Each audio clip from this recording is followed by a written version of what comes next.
한마디로 말해서 오늘 김용민 브리핑 1부는 어제 있었던 이완배 기자 북 콘서트 실황을 녹음 편집해서 보내드립니다. 네, 오늘은 미국 총기 규제 안 하나 못 하나에 대해 말씀드리겠습니다. 김성애 보좌관의 답정너. 네, 오늘은 지난 주말 세상을 떠들썩하게 했던 NBA에게 밥 얻어먹고 돈 받은 기자들에 대해서 말씀드리겠습니다. 정상근 기자의 오늘 미디어. 김용민 브리핑. 잠시 후 시작합니다.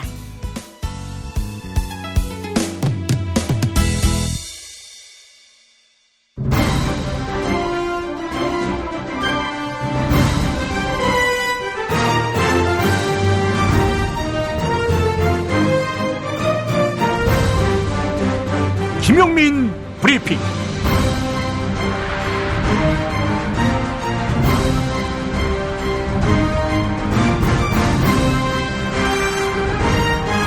(2018년 3월 26일) 월요일입니다.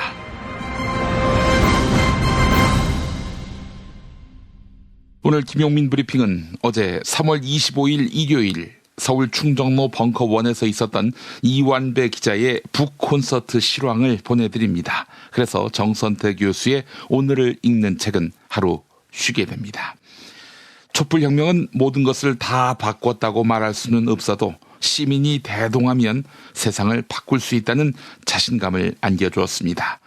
이 촛불혁명은 그런 의미에서 무소불위의 자본 권력마저 이기는 동력이 되고 있습니다. 정자동의 현인 이완배 기자의 따뜻하지만 예리한 시선, 많은 분들이 사랑해 주셨는데요. 오늘 100분이 조금 넘는 콘서트와 함께 하시면서 더불어 행복한 세상, 즉 경제정의가 바로 서는 세상의 꿈을 만들어 보시죠. 공지사항 전하겠습니다. 이재용 삼성전자 부회장 항소심 판결에 분노한 분들 4월 5일 서울시청으로 모여주시기 바랍니다.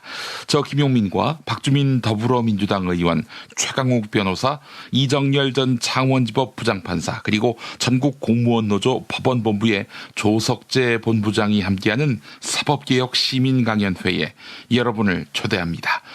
정말 최고의 법조 전문가들 아닙니까? 선출되지 않은 권력, 사법부의 적폐를 어떻게 청산할 것인지 속 시원하게 이야기를 풀어가겠습니다. 전국공무원노조 법원본부와 국가공무원노조가 주최했습니다.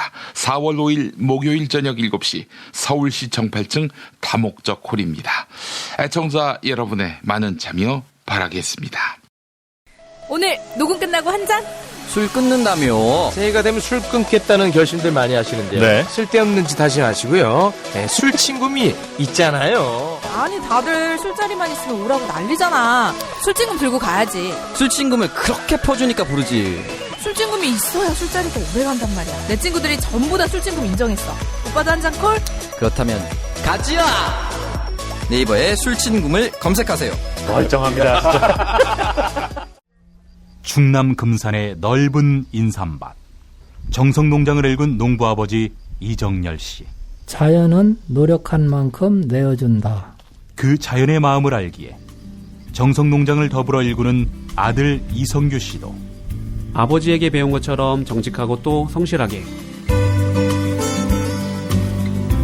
정성농장 홍삼은 인삼 재배부터 가공 판매까지 모두 책임지고 있습니다. 그래서 대한민국 1등 품질을 자부합니다. 검색창에 정성농장 홍삼을 검색해주세요. 정성농장 홍삼. 전화문의는 010-9754-6972.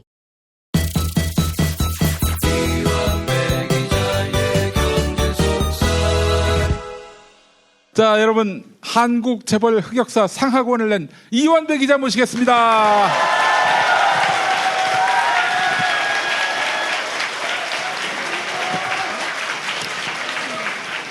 네, 오늘 김용민 브리핑 이완배 기자의 경제의 속살은 특별히 이완배 기자 모시고 북 콘서트로 진행하겠습니다. 저는 항상 녹음할 때 언제 녹음했는지 그 날짜를 밝히고 있습니다. 2018년 3월 25일 일요일 낮 2시 4분부터 녹음이 되고 있습니다. 이게 나중에 어떻게 써먹힐지 몰라요. 예.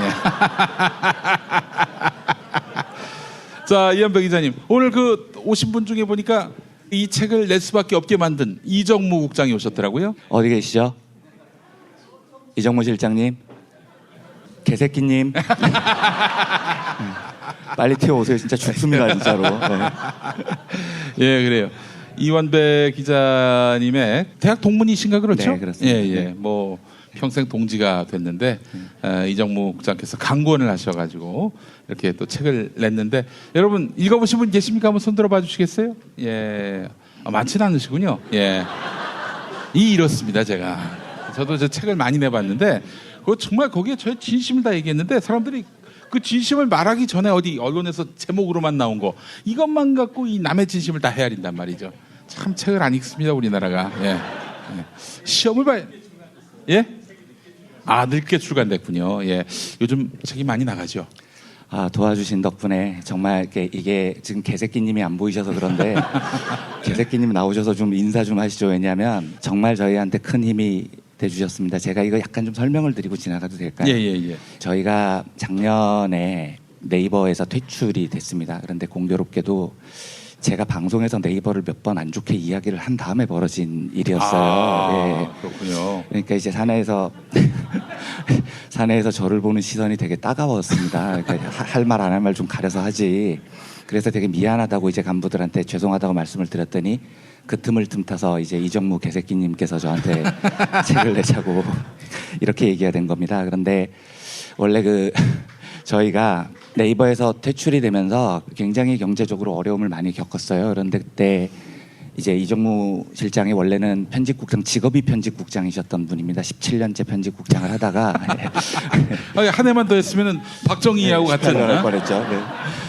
이게 회사가 너무 어려워지니까 뭔가 이제 사업을 해봐야 되겠다고 생각을 하고 작년에 자발적으로 편집국장을 그만두고 지금은 기획조정실장으로 있습니다. 그런데 저희가 회사가 되게 특이해서 제가 방송에서 몇 번 말씀을 드렸지만 합의가 되지 않으면 모든 사람이 합의가 되지 않으면 방향을 틀 수가 없습니다. 그래서 그때 이정무 실장이 처음에 아이디어를 냈었던 건 재벌들의 영향을 받지 않는 한에서 어떤 압력에도 굴하지 않는다는 한에서 광고를 좀 받아보면 어떨까 이런 아이디어를 회사에 냈어요. 그런데 이게 저희는 모든 사람이 합의가 돼야 되거든요. 그런데 얘기를 꺼내자마자 지금 뒤에 와 계실 텐데 강경훈 기자하고요. 신종훈 기자라고 있습니다. 이 두 명이 대놓고 반발을 하기 시작하는 겁니다. 그럴 수는 없다고. 저는 이제 굉장히 객관적인 입장에서 보는 편이었는데 어쨌든 그 두 친구가 그렇게 반발하는 순간 끝난 겁니다. 이건 설득이 안 되는 거죠. 그래서 접었습니다. 그런데 그 신종훈 기자라는 친구는 지금 한 3년 차 젊고 그리고 너무 잘생겼어요. 그러니까 아이돌 스타처럼 생겼습니다. 아이고 세상에. 그런데 문제는 뭐냐면 저희가 매년 가을이면 전태일 열사 길 때 마성 노란공원에 가서 전 구성원들이 전태일 열사를 뵙고 참배를 드리고 문익환 목사님을 뵙고 이렇게 오는 게 저희 유일한 행사입니다. 연합뉴스는 국기에 대한 경례를 하는데 그렇죠. 네. 여기는 또 민중의례로. 네. 예. 근데 작년에 갔을 때 이 신종훈 기자가 원래 통일단체에서 시민운동을 하던 친구고요. 그래서 문익환 목사님 묘소 앞에서 이제 소개를 신종훈 기자한테 맡겼어요. 근데 너무 잘생긴 친구가 앞에 나와서 문익환 목사님께서는 젊으셨을 때부터 통일운동에 관심이 많으시고 이러는데 저희가 되게 엄숙하게 묵념을 해야 되는데 다 빵 터지는 겁니다. 빵 터져가지고 묵념을 하는데 막 크크크크 다 웃고 이러고 있었어요. 그래서 제가 너무 웃겨가지고 엄숙한 자리에서 내려오다 야 종훈아 너는 혹시 시옷 발음을 좀 어떻게 좀 수정을 해볼 필요가 없냐. 선배님 죄송합니다. 제 시옷 발음이 이상합니까? 이상해 이 새끼야 이상해. 얼마나 이상합니까? 그만해 이 새끼야. 제가 이 사무실에 있을 때 주말에 이제 신종훈 기자 후배들한테 장난을 많이 치거든요. 그래서 신종훈 기자한테 가서 야 너무 잘생겼으니까 예쁘고 그러니까 종훈아 너는 어쩌다가 젊은 시절에 이렇게 통일운동에 관심을 갖게 됐냐 이렇게 물어보니까 선배님 제가 통일운동에 관심을 야 그만해 됐다 그만해 알았다 선배님 잠깐만 앉으셔서 이야기가 그만해 이 새끼야 그만하라고 그랬던 친구입니다. 그런데 그런 젊은 친구들이 굉장히 강경한 어조로 반대를 해서 저희가 이제 광고를 못 받게 됐고요. 지금 이제 이정무 실장이 여러 가지 회사를 먹여 살리기 위해서 고민을 많이 하는데 잘 안 되고 있었습니다. 잘 안 되고 있었는데 여러분들께서 많이 도와주셔서 정말로 저희한테는 큰 힘이 됐습니다. 그래도 월급은 훨씬 동아일보나 네이버에서 많이 받으셨을 텐데 스트레스는 없습니다. 진짜로요. 민중의 소리에서. 네, 전혀 없습니다. 그러니까 참 좋은 공동체를 만들어서 제가 농담이 아니고요. 네. 여기 와서 행복합니다. 그리고 항상 후배들한테 되게 고마워하고요. 다만 그 개새끼님은 정말 똑똑하세요. 똑똑하셔서 진보운동 내에서는 알아주는 브레인이기 때문에 평생을 갑으로 사신 분입니다. 그러니까 의뢰행동을 해보신 적이 없어요. 예. 그래서 살아 숨쉬는 갑님이셔서 네.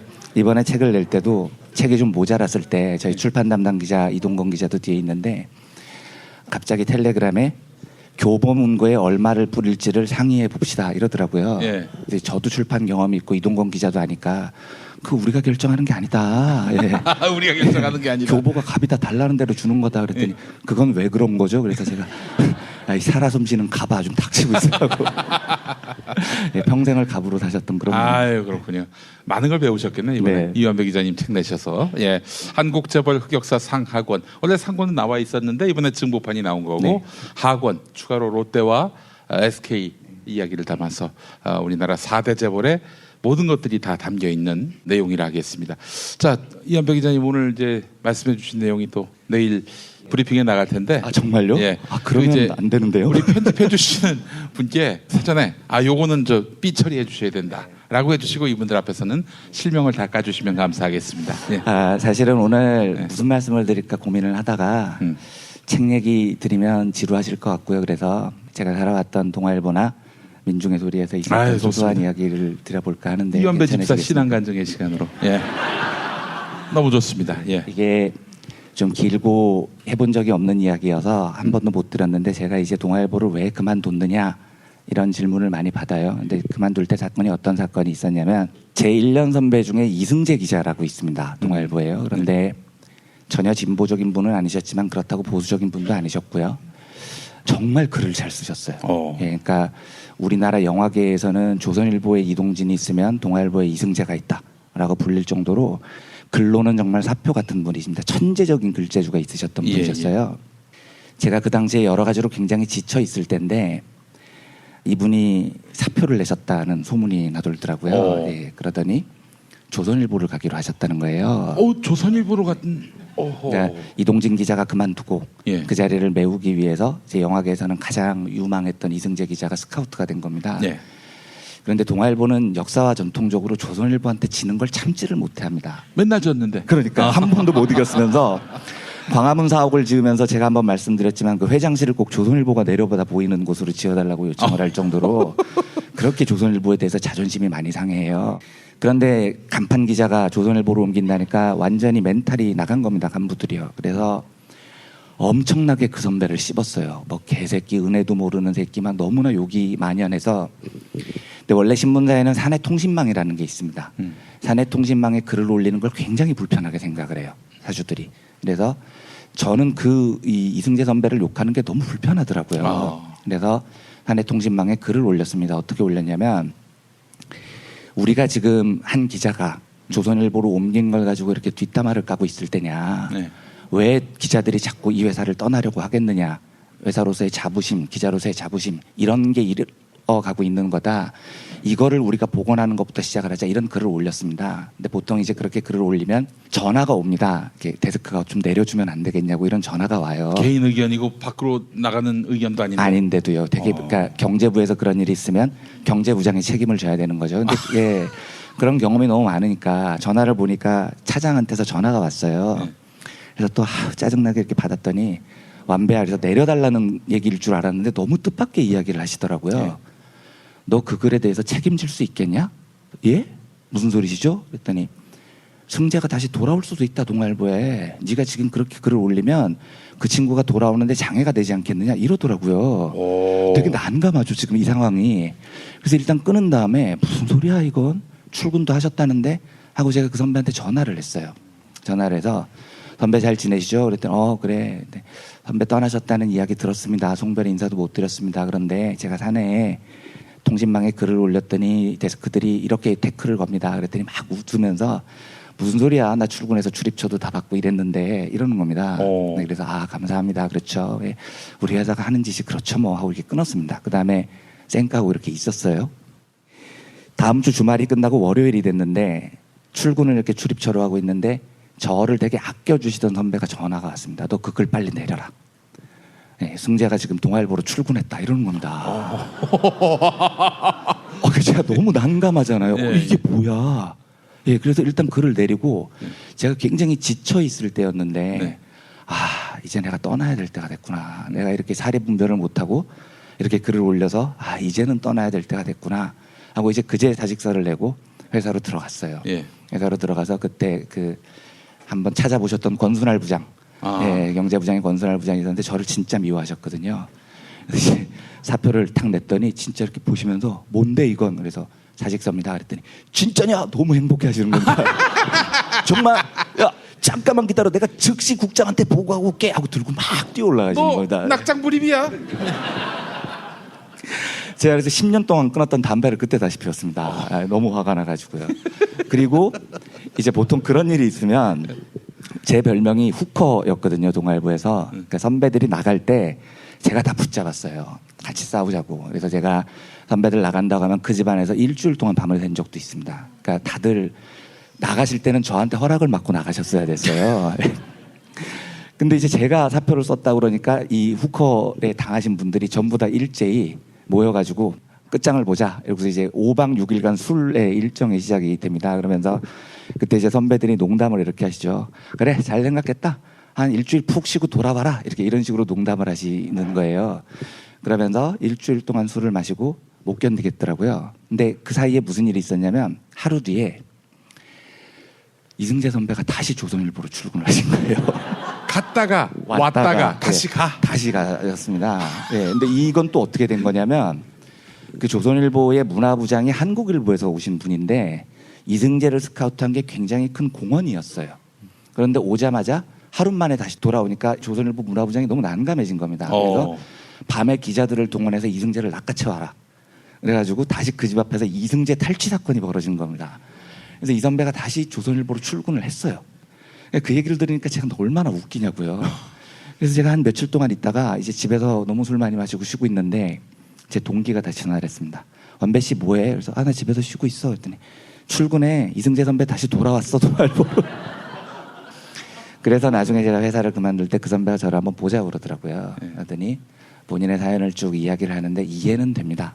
처음에 조선일보로 갔을 때는 조금 더 영향력 있는 매체에서 일을 해보겠다는 의지가 있었고 그러다가 후배들이 눈에 밟혀서 다시 돌아왔고 그러다가 조선일보에서 다시 오라고 하니 이건 또 의리가 아닌 것 같아서 다시 돌아갔고 그랬다가 또 후배들이 이게 무슨 짓이냐고 항의를 했더니 그게 또 눈에 밟혀서 돌아왔고 그게 또 한번 다시 돌아온 거예요 그럼? 지금 동아일보에 있습니다. 뭐 이런 경우가 다 있어. 그러니까 이 사건을 제가 그만둔 계기로 얘기하기는 너무 쪽팔리잖아요. 사실은 좀 그만두는 뭔가 대의가 있어야 되는데 이분이 이렇게 왔다 갔다 하시는 바람에 제가 그만두게 결국은 된 겁니다. 그래서 제가 동아일보를 그만두게 됐고요. 네이버로 가기로 하고 그만둔 게 아니고 이 사건 때문에 그만둔 다음에 이제 일자리를 알아보다가 네이버로 옮기게 됐죠. 그래요. 참 그 재밌는 양반이네. 황당하죠. 네. 조선일보는 의문의 일패. 그래요. 그 한국일보에서 오셨다는 문화부장께서 정말로 난감해하셨다고 그러시더라고요. 이분이 이렇게 왔다 갔다 하시니까 나중에 저한테 미안하다고는 하시는데 하여튼 수긍은 잘 안 되고 지금도 그럼 동아일보에 아마 다니고 있는데 지금은 기자가 아니고 다른 부서에서 일을 하고 있으신 걸로 알고 있습니다. 그렇군요. 이럴 때 조선일보가 다시 영입하면은 정신 승리마저 하는 거 아닙니까? 조선일보가? 그분 인생이 어떻게 되겠습니까? 그렇게 왔다 갔다 하시면은요. 근데 이완배 기자께서 이렇게 사직서를 냈을 때 그렇게 기쁜 표정, 해맑은 표정으로 단박에 수리가 된 겁니까? 아닙니다. 그게 동아일보가 좀 그런 면이 있어요. 그러니까 계기던 사람이 사표를 내면 기자들이 동요할까봐 붙잡습니다. 그래서 저는 사표 수리가 한 달 동안 안 됐어요. 한 달 동안 안 되다가 사실은 빨리 내보내고 싶은데 기자들이 동요할까봐 끝까지 이제 붙잡고 있는 척을 하다가 이제 한 달 뒤에 사표 수리가 됐죠. 그리고 제가 네이버에 가 있는데 1년 뒤에 윤영찬 국민소통수석이 1년 뒤에 저를 찾아오더니 이분이 되게 가난하세요. 사실 그 당시만 해도 가난하셔서 가난해 보여요. 되게 가난하세요. 그러더니 너무 가난해서 앞길이 막막한데 회사에서는 애초에 출세를 노리신 분도 아니지만 너무 찍혀가지고 정치부장 이런 걸 할 수가 없는 사람이었던 겁니다. 실제로 윤영찬 선배는 이명박이 대통령이 되던 해에 문화부 차장으로 발령이 납니다. 이게 왜냐하면 저 사람을 정치부에 놓고는 차장으로 승진을 시켜야 되는데 정치부로 놓고는 동아일보가 대선을 치를 수가 없는 겁니다. 그때 동아일보는 이명박한테 올인을 했어요. 이명박이 돼야 종편을 받는 겁니다. 그러니까 이제 윤영찬 같은 사람이 절대로 차장이 돼서는 안 되기 때문에 문화부 차장으로 발령을 냈어요. 그래서 우리가 얼마나 웃기잖아요. 예. 윤영찬이 문화부라니 평생을 정치부에서 살았던 사람인데 근데 이 사람이 윤영찬 선배의 가장 큰 약점이 뭐냐면 되게 좋고 훌륭한 사람인데 자기가 글을 잘 쓴다고 착각을 합니다. 굉장히 큰 이 실수를 하세요. 그러더니 갑자기 사내 메신저로 저한테 완배야 내가 쓴 기사 봤냐? 그러시더라고요. 그래서 안 봤는데요. 그랬더니 봐라 하고 링크를 보내주세요. 예. 이게 무슨 사찰에 관한 기사인데 보내주시는 이유가 너무 자기가 잘 썼다고 생각을 하시는 거예요. 이 기사를. 근데 딱 읽어보니까 리드라고 그럽니다. 첫 문장이 예. 댕댕댕 사찰의 종소리가 울려 퍼진다 이렇게 시작이 돼요. 그래서 읽다가 형 이걸 지금 잘 썼다고 보낸 거야? 너무 감동적이지 않니? 전혀 감동적이지 않아요. 이 기사를 본인이 너무 잘 썼다고 생각하고 이 댕댕댕을 동네방네 자랑을 하고 다니시더라고요. 그래서 그만해라. 제가 그래서 그 선배 이름을 그때 별명을 댕댕댕 선배라고 이렇게 붙여줬습니다. 예. 이 사람이 나중에 이제 네이버로 온 다음에 제가 과거에 그 환경부를 출입을 할 때 박선숙 차관이라는 차관이 계셨어요. 예, 지금 예. 국민의당 지금 국회의원. 비례대표 의원이고 바른미래당에 있죠. 예, 예. 바른미래당이요. 근데 그분이 지금은 정치적 행보가 좀 꼬였는데 이제 김대중 대통령의 픽업을 받아서 야당 시절에 재야 출신이시고요. 예. 언론을 담당하셨던 분이고 그 시절만 해도 굉장히 좋은 분이셨습니다. 그런데 노무현 대통령 시절에 환경부 차관이 되셔서 있으셨고 제가 그때 개긴을 하고 석 달에 한 번씩 출근할 때였거든요. 아예 사보타지를 하고 있을 때였는데 윤영찬 선배가 되게 친해요. 박선숙 차관하고요. 그래서 선숙이 누님이 너 한번 보젠다. 넌 뭐 출입 기자가 왜 이렇게 차관실도 한 번도 안 가냐. 가서 한번 인사 한번 드려라. 그래서 알겠습니다. 제가 가서 인사드리겠습니다. 하고 가서 인사를 드렸어요. 그리고 이제 서로 안면을 트고요. 그리고 한 달쯤 있다가 보궐선거에 박선숙 차관 출마설이 나돌았습니다. 기자실에서 웅성웅성한 거죠. 박 차관이 출마할까? 안 할까? 그래서 제가 듣고 있다가 아니 직접 확인해 보시면 되죠. 완배 너 박선숙 차관 잘 알아? 아니 뭐 잘 알진 못하는데 물어볼 정도는 돼요. 제가 가서 물어보고 올게요. 하고 차관실에 전화를 해서 잠깐 찾아뵈도 되겠습니까? 그래서 이제 올라가서 박 차관 계시는데 차를 한 잔 얻어먹으면서 출마하시나요? 이렇게 여쭤봤더니 아유 완배 씨 우리 같은 사람은 자존심이 세가지고 국민들 앞에서 심판받고 이런 거 못해요. 출마 안 합니다. 이러시더라고요. 너무나 분명한 메시지잖아요. 알겠습니다 하고 내려와서 출마 안 하신답니다. 확실해? 예, 안 합니다. 그래서 안 한다고 다 환경부에서 쓴 겁니다. 그리고 실제로 출마를 안 하셨어요. 출마했으면 아주 정말 예, 정말 이상해졌죠. 정말 매력이 있는 겁니다. 예. 그러면 예. 그런데 이제 윤영찬 선배가 네이버에서 와서 임원을 하고 제가 팀장을 하고 있을 때 그때 당 이름이 기억이 안 나는데 하여튼 민주당 계열의 뭐 민주통합당이었는지 거기 비례대표로 박선숙 차관이 앞번호를 받으셔서 출마를 하시기로 하셨어요. 예. 그래서 제가 너무 놀라서 윤영찬 선배한테 막 뛰어가서 형 박선숙 차관 출마한다는데 내가 지난번에 물어봤을 때는 그분 절대로 자존심이 세서 국민들 앞에 심판받고 이런 거 못하신다고 해서 출마 안 하실 줄 알았는데 출마를 하시네요. 제가 이렇게 얘기를 했더니 이 정치부 기자들이 약간 이런 게 있습니다. 뭐냐면 자기가 굉장히 중요한 사람인 줄 착각을 하는 경우가 있어요. 윤영찬 선배한테 그 얘기를 들었더니 갑자기 이렇게 앉은 상태에서 몸이 이렇게 뒤로 쫙 젖혀진다. 그래서 선숙이 누나 내가 출마하라고 했어. 그래서 잠깐 타임. 형 그분이 지금 동반장 출마하는 것도 아니고 형이 출마한다고 출마를 하는 게 아니다. 정신 차려라. 그랬더니 이러고 있다. 아 그러냐 하고 이제 겸손한 자세로 돌아오시는.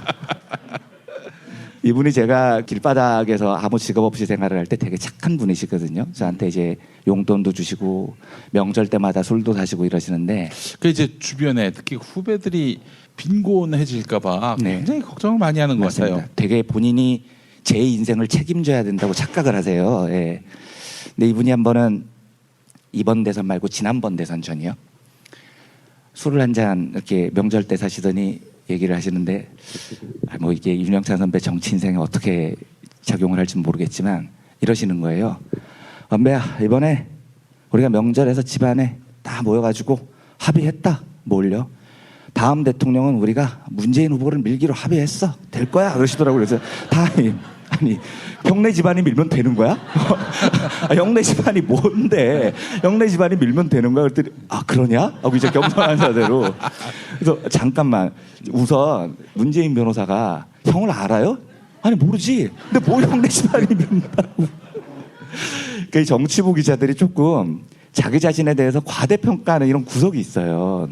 저랑 같이 이제 많이 싸우고 도와주셨던 이 선배는 워낙 정치부에 오래 하신 분이신데 술을 먹다가 저한테 하루는 완배야, 내 옛날 얘기 하나 해줄게. 그래서 예, 말씀하시죠. 그랬더니 내가 창 장학생이었잖냐. 그러니까 이회창 총리.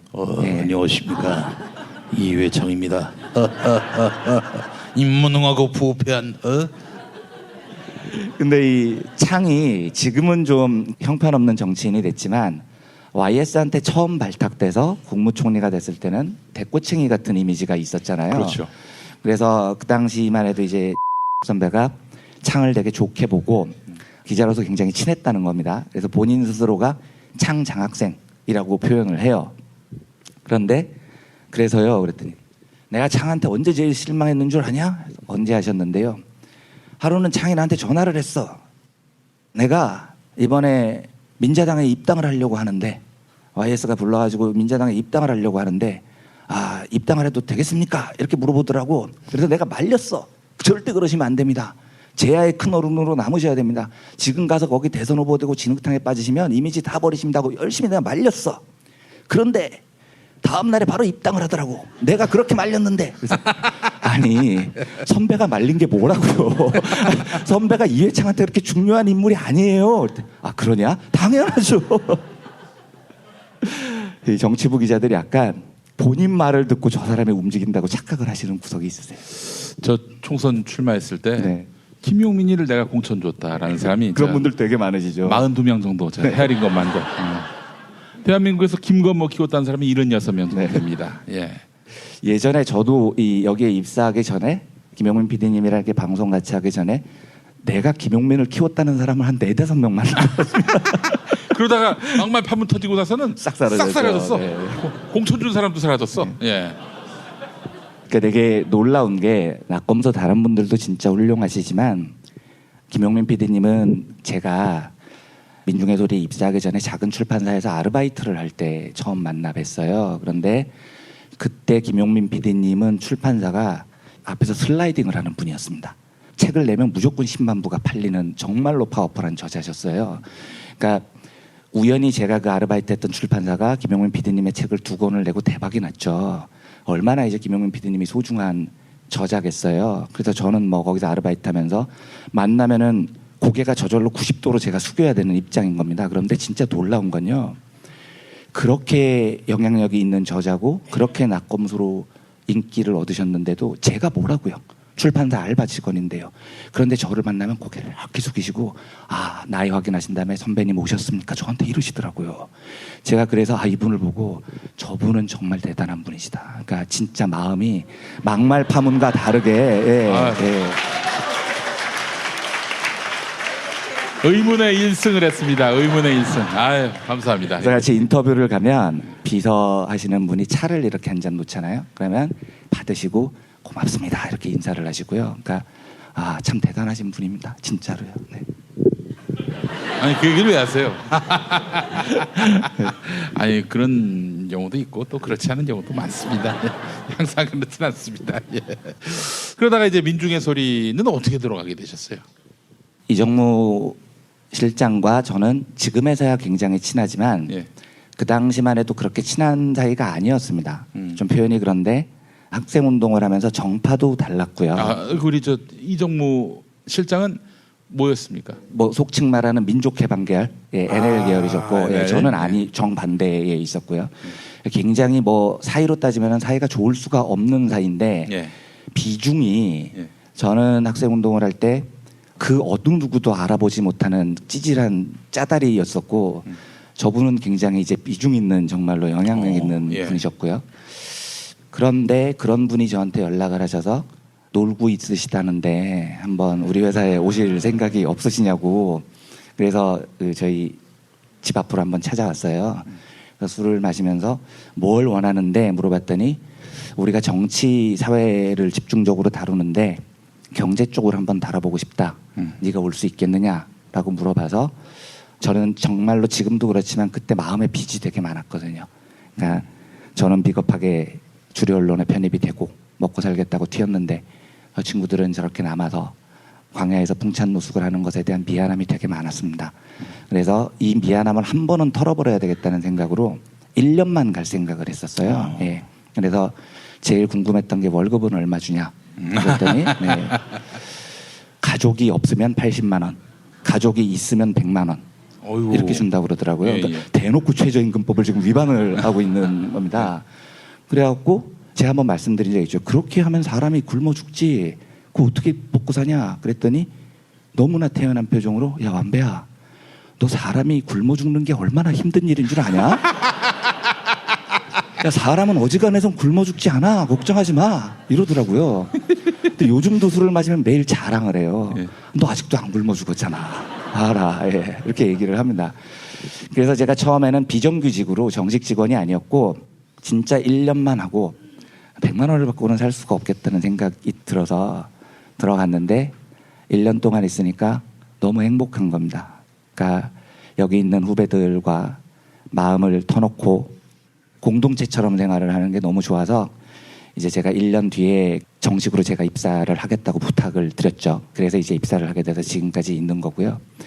작년 이맘때쯤에 우리 회사가 한번 어려워서 간부들 9명이 월급이 끊긴 적이 있습니다. 그래서 그 얘기를 제가 뒤늦게 듣고 방송에서 한번 저희 후원회원이 돼달라고 한번 부탁을 드린 적이 있었죠. 그래서 많은 분들이 도와주셔서 저희가 지금까지 버티고 있습니다만 그때 이제 제가 뭐 페북이나 방송을 통해서 우리 회사가 조금 어렵습니다 이런 말씀을 드리면서 요 얘기를 드렸었어요. 그랬더니 한 분만 제가 더 소개를 해드리겠습니다. 그 이정무 실장이 최근에 어디서 돈이 좀 생겼는지 한 20만 원 정도가 생겼는지 돈이 생기면 무조건 후배들한테 밥을 사요. 그런데 우리 방송팀 고기도 한번 못 먹어보고 해서 20만 원어치 고기를 먹으러 갔더니 앉은 자리에서 혼자서 20인분을 쳐드신 분이 있으십니다. 네. 저기 찍고 계시는 현석훈 PD님이십니다. 사회부장도 하셨고, 네, 사회부장도 하셨고 식염캡도 하셨죠. 예. 굉장히 좋은 술친구이기도 해요. 덩치가 지금 저런데 예전에는 진짜 이랬습니다. 그리고 소주를 기본 5병. 아이고. 예. 그리고 20인분 먹었다고 페북에 올렸더니 아 그래봐야 4kg도 안 되는데 왜 난리 들이세요? 뭐 이렇게 표현을 하시는 분이세요. 예. 근데 저분이 이제 저하고 술을 한 잔 먹는데 아 형님 페북에 올린 걸 봤는데 뭐 우리가 그렇게 가난하고 돈 없고 그런 얘기를 하시는데 아 그건 유도 아니에요 이러면서 무슨 얘기를 하냐면 제가 그때 페북에 무슨 글을 올렸냐면 저희가 민주언론상을 한번 받은 적이 있습니다. 민주언론상. 네, 예, 김영민 예. PD님도 받으셨다. 전국 언론노동조합. 네. 주는. 근데 민주언론상을 받으면 얼마나 영예롭습니까? 민중의 소리라는 매체가. 그런데 그런 영예로운 자리에 우리 이정무 개객기님은 어떻게 생각을 하냐면 우리가 민주언론상을 받았다 이게 아니라 상금이 30만 원이란다. 이 상금을 받으면 우리가 난로를 살 수 있다. 겨울에 이렇게 춥게 지내는데 난로를 살 수 있다. 이런 생각을 하시는 분이에요. 그래서 어디서 5만 원인가 처음 생겼는데 저 보시면 아시겠지만 더위를 굉장히 많이 타게 생기신 분이시죠. 네. 근데 연석근 PD가 과거에 민중의 소리 사무실이 아주 밀폐된 창문도 없는 좁은 공간에서 여름에 일을 하면 현 PD가 너무 땀을 많이 흘리는 거예요. 근데 선풍기가 없으니까 이 선풍기를 한 대 사야 되겠다고 하다가 이정무 실장이 어디 가서 돈을 몇만 원을 구해왔습니다. 예. 그래서 이 세운상가 가서 선풍기를 하나 사들고 석훈이한테 바람을 씌워줄 수 있어 뭐 이렇게 살았던 친구들이에요. 근데 민주언론상을 받고 30만 원을 받으면 난로를 사서 이번 겨울은 따뜻하게 보낼 수 있어 하고 상을 딱 받자마자 보통 그렇게 잘 안 하거든요. 받자마자 봉투를 열어본 겁니다. 근데 10만 원밖에 안 들어있었던 거예요. 그 표정이 똥 씹은 표정이 된 겁니다. 민주언론상을 받았는데 난로를 못 사는 거죠. 그러니까 옆에 분들이 아 표정이 왜 그러시냐 그럴 때 아 원래 이 정도 주시냐고. 네. 이제 그 이야기를 제가 한번 페북에 쓴 적이 있습니다. 그랬더니 이제 연석근 PD가 저랑 술을 마시면서 형님 그게 불쌍하다고 쓰신 거예요? 아 우리 진짜 눈물 나는 거 많아요 하면서 저한테 무슨 사연을 소개를 해주냐면 연 PD가 보면 많이 먹게 생겼죠. 네, 많이 먹게 생기신 분이에요. 그런데 하루는 3,800원인가 있었는데 만둣국을 이제 하나 시켜서 3,000원짜리를 시켜서 먹는데 저분이 1인분으로 해결이 되는 분이 아니시잖아요. 공깃밥을 시킬 것이냐 말 것이냐를 가지고 심각하게 갈등을 한 겁니다. 이 800원으로 공깃밥을 시키면 내가 배가 부를 수 있어. 그런데 버스비가 없는 겁니다. 그래서 버스를 타고 갈 것이냐 공깃밥을 먹을 것이냐 진짜 심도 깊게 고민을 하시다가 끝내는 유혹을 못 이기고 공깃밥을 시키셨어요. 그 다음에 이 버스를 안 타고 사무실까지 걸어가면서 내가 왜 그때 공깃밥을 시켜가지고 이렇게 사셨던 분이세요. 되게 멋있는 분이고 우리 방송 담당하시는 분입니다. 예전에 애국전선도 만드신 분이고요. 네, 많이 격려해 주셨으면 좋겠습니다. 아이고. 다이어트는 결국 먹는 게 문제다! 문제긴 하지. 매끼 식단 챙기기도 번거롭고 빼도 금세 다시 찌고. 아직도 몰라? 비타샵 다이어트를 해봐. 안 그래도 궁금했는데 어떻게 뺀 거야? 몇 개월 한 거야? 몸에는 안 나빠? 물어 뭐래. 비타샵 가봐. 같이 해. 1522-6648 혹은 비타샵을 검색해주세요. 제임스 티스푼과 함께 프리미엄 차 전문몰로 새롭게 단장한 전창걸몰에서 전하는 봄 소식. 얼었던 땅을 뚫고 올라온 새싹의 생명력을 전해주는 새싹 땅콩차. 봄날의 새콤함이 느껴지는 이집트 신의 붉은 유혹 히비스커스차. 부드럽고 따뜻한 봄바람과 같은 중국의 명차 보이차. 맑고 편안함을 선사하는 레몬 밤차.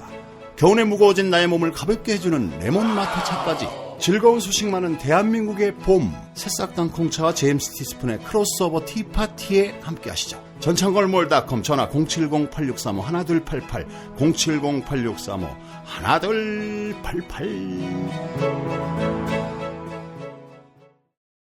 이러다가 재벌 보면 화가 안 날 수 있겠어요. 한국 재벌 흑역사를 단번에 집필할 수 있었던 힘이 바로 이런 빈곤에 대한 처절한. 예, 그러니까 다시는 저 친구들이 공깃밥을 못 먹게 해서는 안 된다. 그래서 공깃밥은 먹게 하자 뭐 이런 취지였었습니다. 그때 많이들 도와주셔서 저희들도 이제 어려움을 잘 이겨나갈 수 있게 됐습니다. 정말로 진심으로 감사드립니다. 예, 우리 민중의 소리 여러분 많이 후원해 주시고요. 이 배고픔을 아는 그런 언론사입니다. 예, 어렵고 고통 속에 있는 그런 이웃들에 대한 감정이입이 가장 잘 되는 언론사가 바로 민중의 소리입니다. 그러니까 여러분들 여력이 있으시는 대로 많이 또 도와주시면 감사하겠습니다. 한국재벌 흑역사 이 책을 이제 내게 되셨는데 이 전에 나왔던 상권도 실은 민중의 소리를 위해 쓰신 거 아니에요? 네, 그런데 그거는 제가 이제 어제도 이정무 실장이랑 술을 마시면서 그 얘기를 했는데 왜 그런 경우 있잖아요. 그 시골에서 이렇게 아무것도 모르고 순진한 사람이 있는데 서울에 있는 기획사에 이렇게 사기꾼 같은 매니저가 와서 내가 키워줄게. 너 나만 따라와라 스타가 될 수 있어. 뭐 이렇게 사기치는 분들이 있잖아요. 예. 이정무 실장이 저한테 어떻게 얘기를 했냐면 책을 써라. 한국재벌 흑역사를 쓰자. 내가 무조건 10,000권은 팔아줄게. 네가 분명히 이걸로 뜰 수 있다 이렇게 유혹을 해가지고 그 말만 믿고 제가 순진하게 꼬드김을 당해서 책을 썼는데 정말로 힘겹게 1,500부를 팔고 덮었습니다. 더 이상 저희는 책을 내고 보관할 수 있는 여력이 없어서. 그러니까 출판사도 보니까 몰랐는데 이 보관 비용이 어마어마하더라고요. 네, 맞습니다. 그 비용만 해결되면은 또 찍기도 하고 쌓아놓고 뭐 더 팔 수도 있을 텐데 그게 그 보관 비용을 감당하지 못해가지고 결국에는 폐지상으로 넘기는 경우도 있고. 예. 그러니까 제가 좀 뭐 말씀드리기 우습습니다만 저희 같은 작은 회사에서 이번에 책을 낼 때 처음에 이제 2,000부씩을 일세를 아마 책이 좀 늦게 배달이 됐죠. 죄송합니다. 이게 왜 그랬냐면 2,000부를 찍으면서도 바들바들 떠는 겁니다. 이게 안 팔리면. 저희는 항상 500부씩 찍거든요. 500부씩 찍는 회사가 잘 없어요. 보통 1세는 2,000부를 찍는데 이번에 정말로 이 속 좁은 애들끼리 모여서 과연 2,000부를 찍으면 팔릴 것이냐를 정말로 며칠 동안 심도 깊게 토론한 끝에 이정무 실장이 최종적으로 진짜 담대한 표정으로 한번 가보자. 마치 역사를 여는 듯이 못 먹어도 가보자 하고 낸 게 2,000부였었어요. 그러니까 저희가 해본 적이 없으니까 다들 담대하지 못하고 되게 좁고 그렇죠. 알겠습니다. 자, 이 책 이야기를 이제 본격적으로 한번 해보려고 하는데 어떻게 이렇게 쏙쏙들이 다 하세요? 4대 대기업뿐만 아니라 뭐 이욱회의 대림이었나요?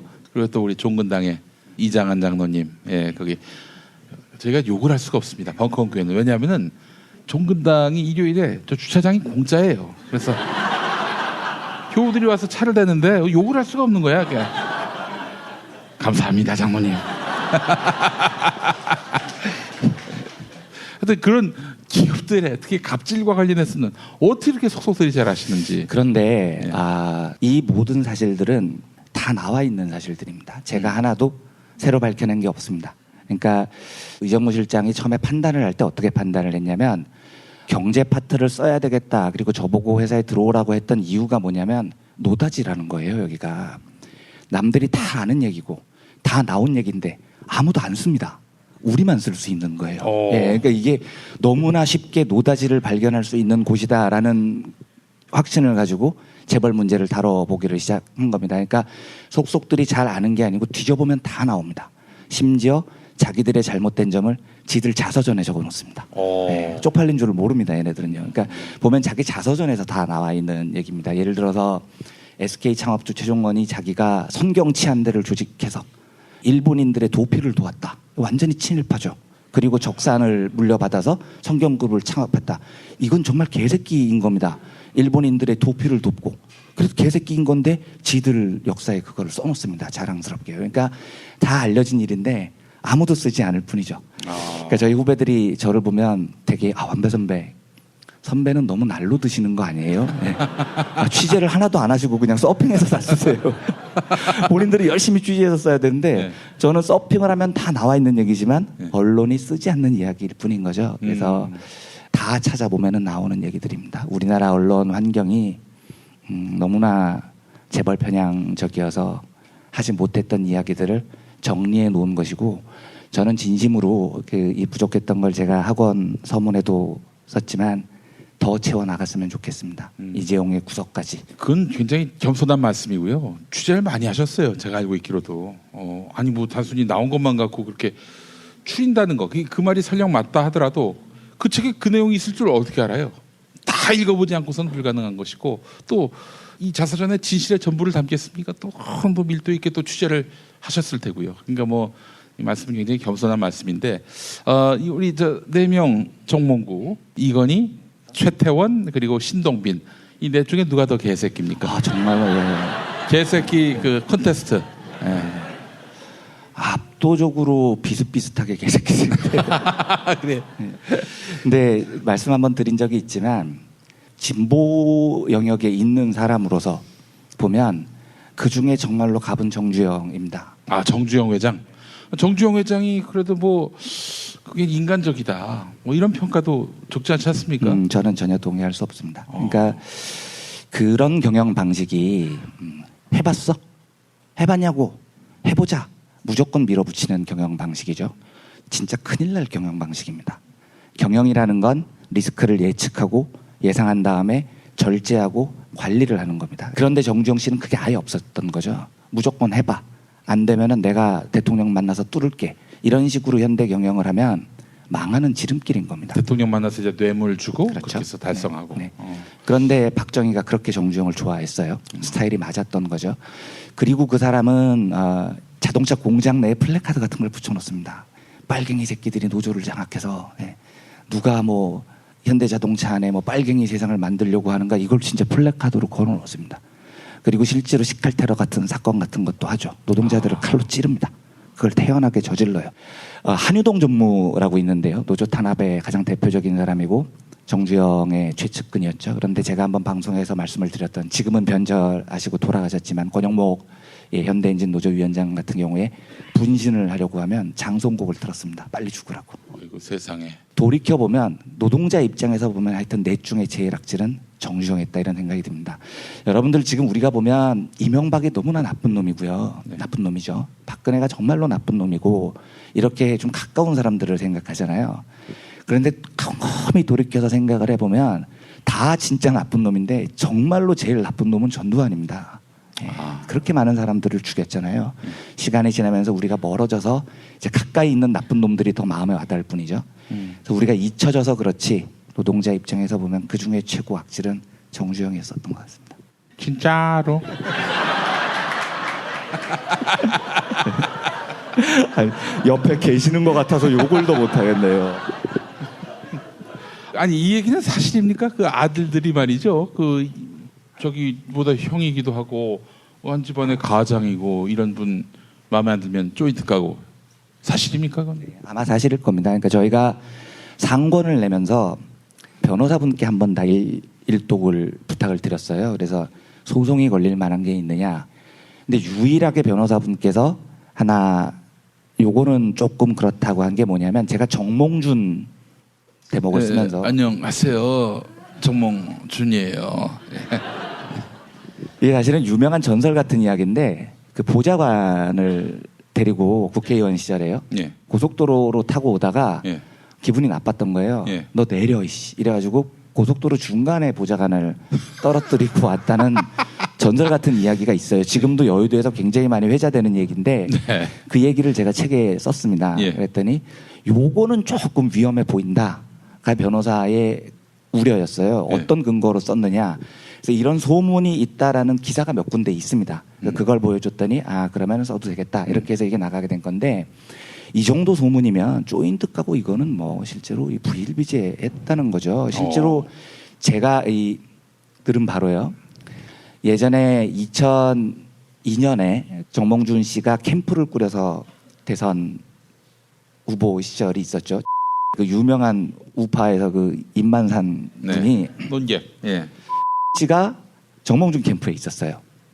근데 가 누구한테 한 얘기를 제가 한 달에 걸러서 들은 건데 정몽준 씨가 그렇게 밑에서 보고를 하면 자꾸 밀친다는 거예요, 손으로. 그러니까 사람 몸에 터치를 하는 걸 되게 쉽게 생각을 하는 겁니다. 그러니까 MBC 여기자가 동작에서 무슨 뉴타운 얘기하니까 그냥 자연스럽게 만지잖아요, 얼굴을. 네, 얼굴을 이렇게 만져버리잖아요. 그러니까 자기 밑에 사람의 신체를 진짜로 마음대로 해도 된다는 고정관념이 있는 사람이에요.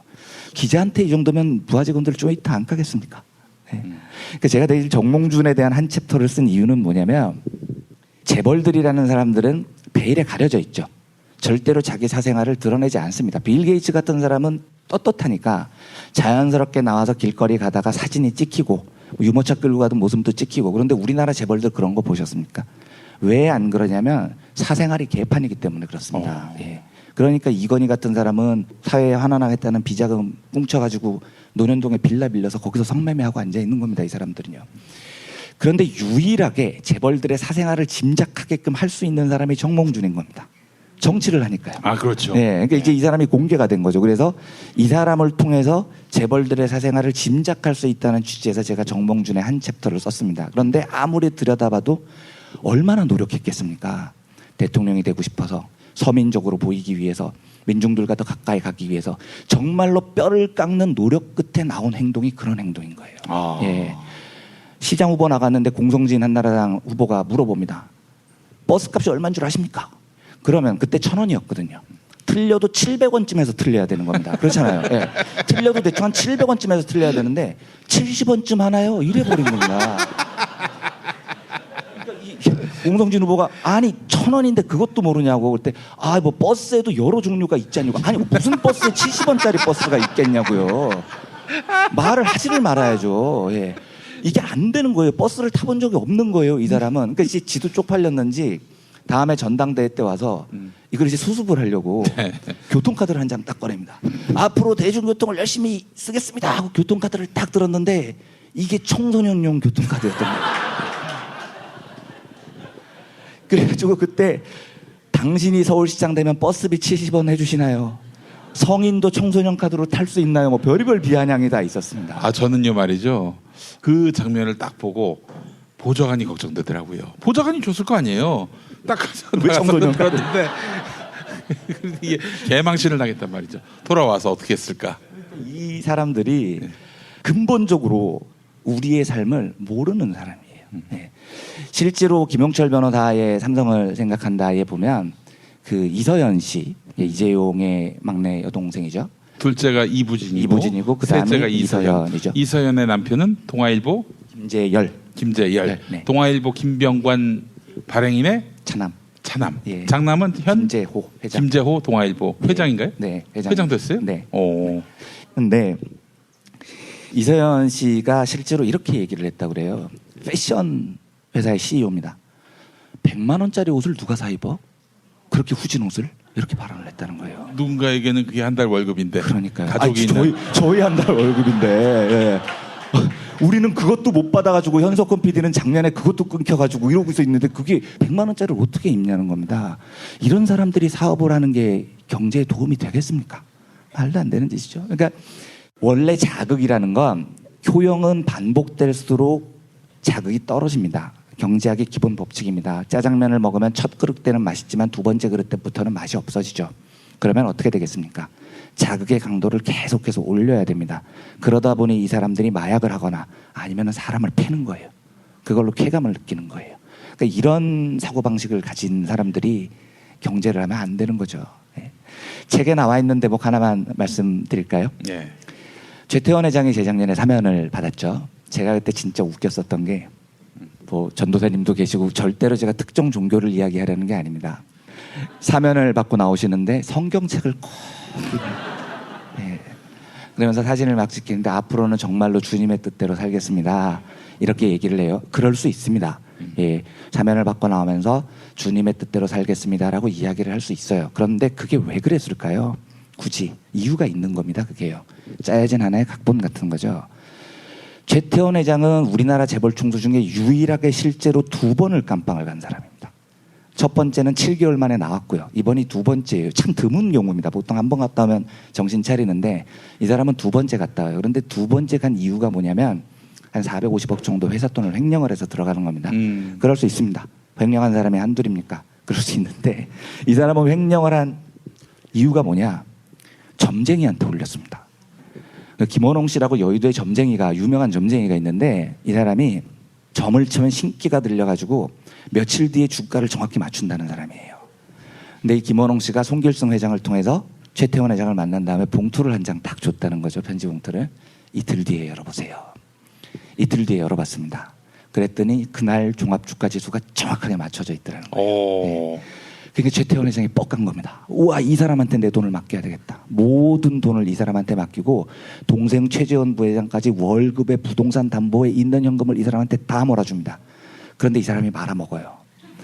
그러니까 이 사람한테 얼마나 올렸냐면 최태원 회장이 김원홍 씨를 SK 해운 고문으로 영입을 합니다. 점쟁이를. 예. 그리고 그 딸 최민정 중위도 있고 자식들한테 어떻게 얘기를 하냐면 저기 군에 갔던 해군 장교였었죠. 자식들한테 어떻게 얘기를 하냐면 김 고문을 아버지처럼 모셔라 이렇게 얘기를 합니다. 그리고 김원홍 고문이 부친상을 당했을 때 직접 최태원 회장이 경상남도 어딘가에 가서 수발을 합니다. 그러니까 상상을 해보세요. 최태원 회장이 육개장 들고 나르고 있는 겁니다. 지금 조문객들을 받고 있는 거예요. 야, 그러니까 그 점쟁이가 최순실이고 그렇죠. 네. 그 박근혜였었던 거죠. 진짜 볶아서 저는 그래서 사실은 박근혜가 최순실한테 농락을 당했다는 게 충분히 상상이 가요. 이게 어떤 일인지는 제가 알겠더라고요. 그렇게 해서 올리고 49제 때도 내려가요. 그래서 그 지역 주민들이 와, 김원홍 고문이 세다는 이야기는 들었지만 최태원 회장이 49제에도 올 줄 몰랐다. 49제까지. 네, 그렇게 파워가 있었어요. 그런데 이 김원홍 고문이 투자한 돈을 다 날려먹으니까 눈에 콩깍지가 끼면 거기서 멈춰야 되는데 못 멈추는 겁니다. 그래서 회사 돈을 횡령을 합니다. 450억을 횡령을 해서 이 사람한테 더 넣죠. 그러니까 대한민국 구속된 총수 중에 진짜로 쪽팔린 이유로 구속이 된 겁니다. 네. 사실 그 재벌 총수가 감옥 가는 일이 극히 드문데 그렇죠? 2번이나 갔고 그 한 번은 정말 개망신에 가까운. 사실 생각해 보십시오. 배임 같은 거는 좀 이해가 가는 면이 있어요. 경영 판단을 잘못해가지고 머리가 나쁜 건 죄가 아니니까. 근데 그게 아니라 횡령은 도둑질한 거 아니야, 도둑질을. 도둑질한 이유가 점쟁이한테 홀려서 이건 더 웃긴 거죠. 네. 네. 그러니까 이 사람이 그게 찔리니까 성경책을 갖고 이제는 주님의 뜻에 미신을 믿지 않고 이러고서 나온 거예요. 새털처럼 가벼운 양반이군요. 근데 제가 정말 웃겼던 건 그 사람이 나온 다음에 공식적으로 제일 먼저 한 게 뭐냐면 이혼 추진입니다. 세계일보에 편지를 보내죠. 사랑하는 사람이 생겼다고요. 오케이, 그것도 그럴 수 있습니다. 사생활의 영역이에요. 뭐 지들이 뭐라고 하든지 이건 저는 알 바가 아닙니다. 그런데 우선 저는 좀 웃기긴 하죠. 성경책을 끼고 나오신 분이 10계명의 모세가 시내산에서 야훼께 10계명을 받을 때 9계명에 버젓이 네 이웃의 아내를 탐하지 말라고 적혀 있습니다. 주님 말 뜻대로 살겠다면서요. 그런데 그 두 분이 사귄 건 그 여자분도 남편이 있을 때였고 네 이웃의 아내를 탐한 겁니다. 이게 되게 코미디인 거죠. 예. 전혀 주님 뜻대로 살지 않았으면서 성경책을 끼고 왔다고 생각을 해요. 근데 문제는 뭐냐면 이 사람이 나온 다음에 그 여자분이 강남에 있는 70몇 평짜리 빌라를 한 채를 삽니다. 9억 원에 사요. 2년 반 뒤에 23억 원인가에 팝니다. 그래서 2년 반 만에 한 14억 원인가를 남겨요. 그분이 부동산 투자를 잘했다고 생각할 수 있죠. 저도 그것도 오케이. 예, 제가 돈 많이 벌었다고 절대로 샘내는 게 아닙니다. 9억 원에 판 곳이 어디냐? SK건설이에요. 싸게 판 거죠. 산 곳이 어디냐? 버가야 인터넷이라는 SK의 해외 계열사입니다. 그러니까 SK 계열사가 이 내연녀분의 빌라를 2년 동안 싸게 사고 비싸게 팔아줘가지고 14억을 벌게 해준 거예요. 그래서 무슨 이야기를 하고 싶냐면 기사에도 그렇게 썼고 책에도 그렇게 썼는데 불륜을 해도 괜찮습니다. 근데 웬만하면 불륜은 자기 돈으로 좀 합시다 진짜. 예. 웬만하면 불륜은 자기 돈으로 합시다. 이게 뭡니까? 예. 신격호 회장 얘기 하나만 더 할까요? 너무 좋습니다. 이런 건 너무 좋아요. 좋죠? 서미경 씨라고요. 서미경 미스 롯데. 근데 나이 차이가 많죠? 연예인으로 서미경 씨라고 하면 잘 모르시는데 나이 드신 분은 서승희라는 분을 아마 알고 계실 거예요. 굉장히 유명한 연예인이었습니다. 그 당시로는 설문조사를 보면 제일 예쁜 여자 연예인 2위. 예, 뭐 이럴 정도로 오를 정도로. 1위는 누구였습니까? 1위가 누구였는지 잘 기억이 안 나는데 책에 적혀 있는데 근데 한참 신동주, 신동빈 형제들이 치고받을 때 결국은 누가 주식을 많이 갖고 있느냐에 의해서 결판이 나니까요. 그러면 가족들이 이제 누구 편을 드느냐 이런 게 기사가 나죠. 그런데 언론 보도에 이런 보도가 나옵니다. 신격호 회장의 셋째 부인 서미경 씨는 타임. 셋째 부인이 뭡니까? 셋째 부인이 뭐냐고요? 세 번째 부인 혹은 뭐 현재 부인? 그러니까 그것도 말이 됩니까? 세 번째 부인이면 이혼을 2번 했으면 제가 이해가 되지만 엄연한 일부 일처제 국가에서 그냥 태연이 셋째 부인이라고 이야기를 합니다. 여기서부터 코미디인 거죠. 그런데 저는 그것도 그럴 수 있어요. 걔네들 사생활입니다. 그런데 이 서미경 씨가 되게 강단이 세신 것 같아요. 신영자 이사장이라고 신격호 회장의 장녀. 서미경 씨가 신영자 이사장보다 한 20살이 어립니다. 근데 이제 서미경 씨는 엄마뻘인 거죠. 예. 두 사람이 딱 대면을 했을 때 서미경 씨가 신영자 씨한테 나이 20살이나 많은 장녀한테 내가 엄마뻘이니까 말 놓는다. 담대한 깡이 있는 분이신 거죠. 그러면 저기 신영자 씨는 뭐라고 합니까? 그것까지는 제가 잘 모르겠는데 속으로 엄청 씹지 않았겠습니까? 그건 인터넷에 없는 모양이군요. 이러면서. 근데 인터넷에 없는 모양인가 봐요. 자서전에도 없습니다. 네. 그런데 뭐 셋째 부인이건 넷째 부인이건 되게 가짠쳐. 네, 일부 1차제 국가에서 한심하지만 그것도 그럴 수 있다고 치겠습니다. 그건 뭐 니들 사생활이니까요. 유원실업이라는 회사가 있습니다. 뭐 하는 회사냐면 롯데시네마에서 팝콘하고 콜라 파는 회사입니다. 전국에 있는 롯데시네마의 이 매점을 유원실업이 운영을 합니다. 야 대박 나겠네. 대박이죠. 그냥. 무조건 노다지인 회사입니다. 이거는요. 그 노다지 회사의 최대 주주가 서미경, 신유미, 모녀입니다. 50%씩 갖고 있어요. 그리고 그 회사한테 일감을 집중적으로 몰아줘서 이건 최종 판결이 났습니다. 유죄입니다. 롯데그룹의 재산 750억 원을 부당하게 그 모녀한테 몰아준 혐의로 신격호 회장이 유죄를 받았습니다. 예. 그러니까 저는 좋다고요. 셋째 부인을 하든 다섯째 부인을 하든 그건 니들 사생활입니다. 왜 그 짓을 하는데 공적인 영역을 끌어들이냐는 겁니다. 예. 왜 회사 일을 끌어들이냐고요. 신유미 씨는 실제로 나이가 아직 30대 초반인데 롯데호텔 고문입니다. 아니 롯데호텔이 신유미 씨한테 뭘 자문을 받을 일이 있다고요. 그렇게 해서 이 모녀가 5만 롯데 계열사의 고문 같은 직책을 올리고 받아간 돈이 150억이 넘습니다. 왜 이런 짓을 하냐고요. 제가 화가 나는 건 이런 거죠. 그러니까 이따위 놈들이 풀려나야 나라 경제가 발전한다. 웃기는 소리인 겁니다. 진짜로요. 정말 신격호 씨 이야기는 뭐 무궁무진할 것 같아요. 제가 관심 있는 분야기도 한데 그 동생이 그 농심 신춘호. 근데 농심하고 롯데하고 뭐 지금 불구대천의 원수인 걸로 알고 있습니다. 예, 왜 그렇게 어떻게 갈라졌냐면 예. 신춘호 씨가 그 신격호 회장한테 라면 사업을 해보자라고 이야기를 해요. 근데 그때 우리나라에는 삼양라면이 이제 압도적으로 선두에 있었고요. 라면 사업을 해보자라는 것에 대해서 공식적인 설은 신격호 회장이 한국인의 입맛에 라면은 맞지 않으므로 게다가 삼양라면이 이미 선점에 있으므로 할 필요가 없다, 성공할 수 없다 라는 게 공식적인 정사고요. 예. 야사에는 신격호 회장이 이렇게 얘기를 했다는 야사가 있습니다. 야, 한국 사람들처럼 가난한 놈들이 라면 같은 고급 음식을 먹을 리가 있냐? 이렇게 해서 거절을 했다는 야사가 있습니다. 신격호 씨는 국적이 어디입니까? 지금 한국 사람이죠. 근데 이 문제가 이 국적도 그런 게 신동빈, 신동주도 다 한국 사람입니다. 그런데 20대 때는 일본인이었어요. 아, 군대 갈 나이. 예, 그리고 40대가 되면은 한국 국적을 취득을 합니다. 그리고 그 신유열이라고요. 지금 신동빈 회장의 장남인데 얼마 전에 일본에서 결혼을 했죠. 얘도 지금 일본인입니다. 신유열이라고 우리가 불러서 그렇지 시계미치 뭘 하나 했던 일본인이에요. 군대는 안 갑니다. 그리고 언론 보도가 얘도 이제 30대 후반이 되면 한국 국적을 획득해서 3세 승계에 나설 거라고 합니다. 이 새끼들이 장난합니까 진짜? 예? 국적이 씹다 버린 풍선 껌입니까? 지들 수틀릴 때 꺼내서 씹게요. 그리고 나서 3.1절 때는 3.1절 대한독립 만세 이런 걸 걸어놓습니다. 제가 열 안 받겠냐고요. 롯데가. 네. 예. 근데 신춘호 씨는 거기에 형이 만류하니까 롯데공업이라는 회사를 차리고 라면을 냅니다. 근데 라면이 처음엔 잘 안 되죠. 그러다가 갑자기 새우깡이 대박이 납니다. 그리고 이제 그 유명한 형님 먼저 드세요 농심라면, 뭐 아우 먼저 들게나 농심라면, 형님 먼저 아우 먼저. 예, 구봉서, 곽규서. 예, 이 CF가 빅히트를 하면서 농심이 대박이 터지죠. 그러니까 신격호가 화를 낸 겁니다. 야, 넌 뭔데 회사 이름을 롯데공업이라고 쓰냐? 쓰지 마. 쪼잔한 거죠. 그래서 신춘호 씨가 열받아가지고 롯데공업이라는 이름을 버리고 농심이라는 이름을 쓰면서 불구대천의 원수가 됩니다. 네.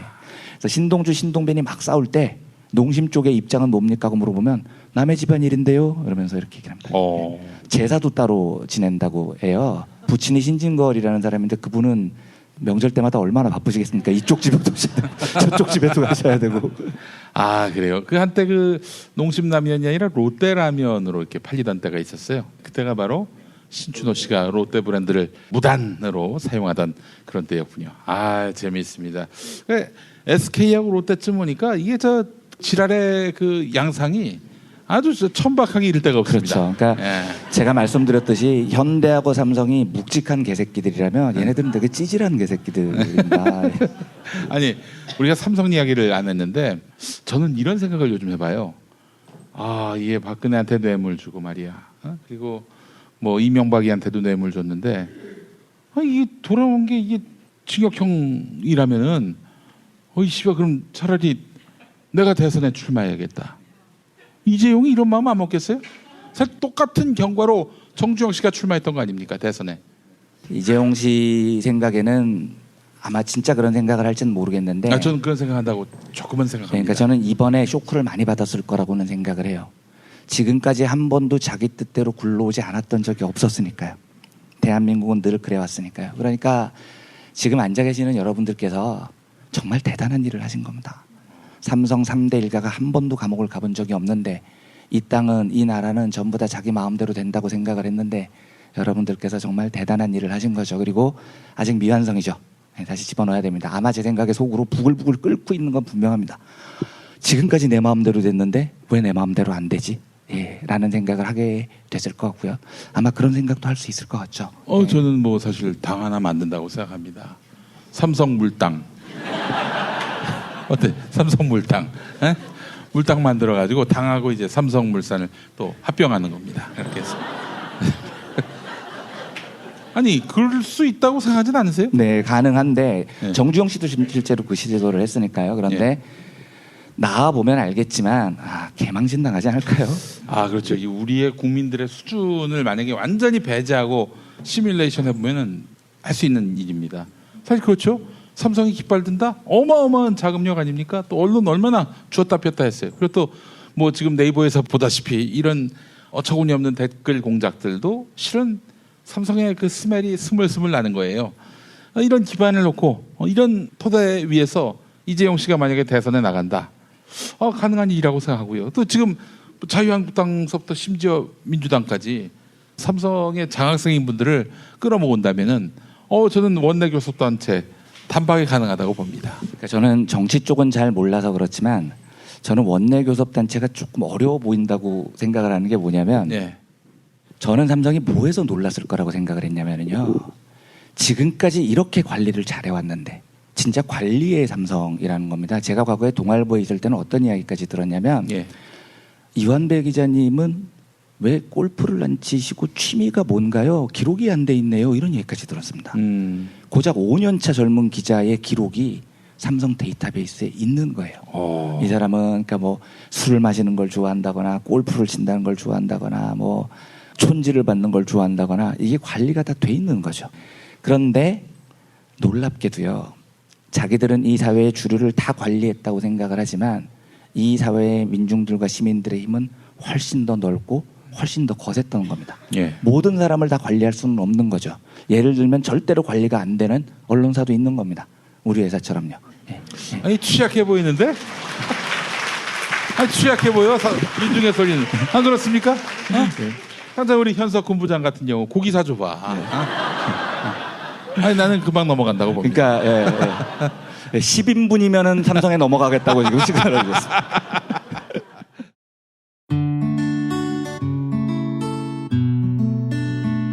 당신과 내가 좋은 나라에서 그 정의로운 나라 그곳에 산다면 난 그냥 좋아서 웃기만 할 거예요.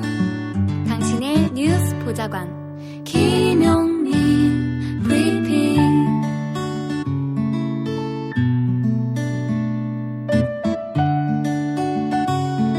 대한민국 뉴스 브리핑의 선두주자 김용민 브리핑. 계속해서 김보영 아나운서가 오늘의 날씨를 전해드립니다.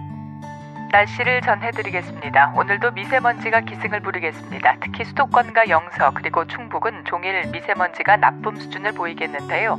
그 밖의 지역도 아침과 밤 한때 미세먼지 농도가 짙어질 것으로 보입니다.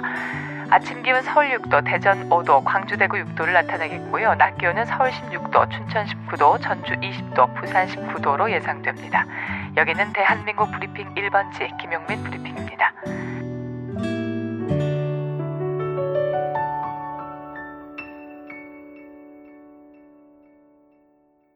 생활인을 위한 꿀팁. 집 두 채에 월 10,000원 화재보험 카페. 화재 배상, 심지어 도난 피해까지. 여기에 더해 가전제품 고장 수리비까지. 연중 무휴라 언제든 02-849-9730. 최저임금, 꼼수, 불법 신고하세요. 최저임금 올랐다는데 내 월급만 안 올랐네. 신고하세요. 민중당 최저임금 119.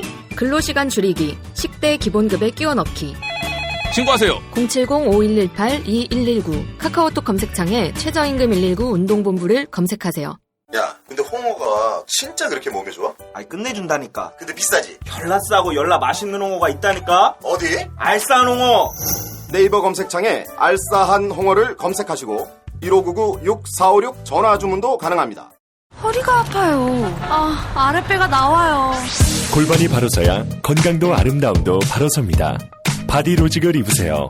토크밴드의 입체적인 탄력이 틀어진 골반을 바로잡습니다. 간편하고 확실한 골반 교정 타이즈 바디로직.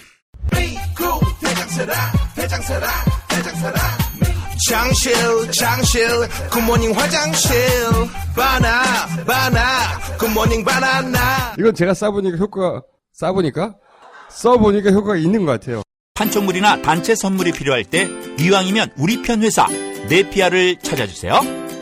인터넷 검색창에 네피아를 치시거나 032-519-4800으로 전화주시면 친절하게 상담해드립니다. 그런데 상품은 뭔가요? 네피아를 가서 고르세요.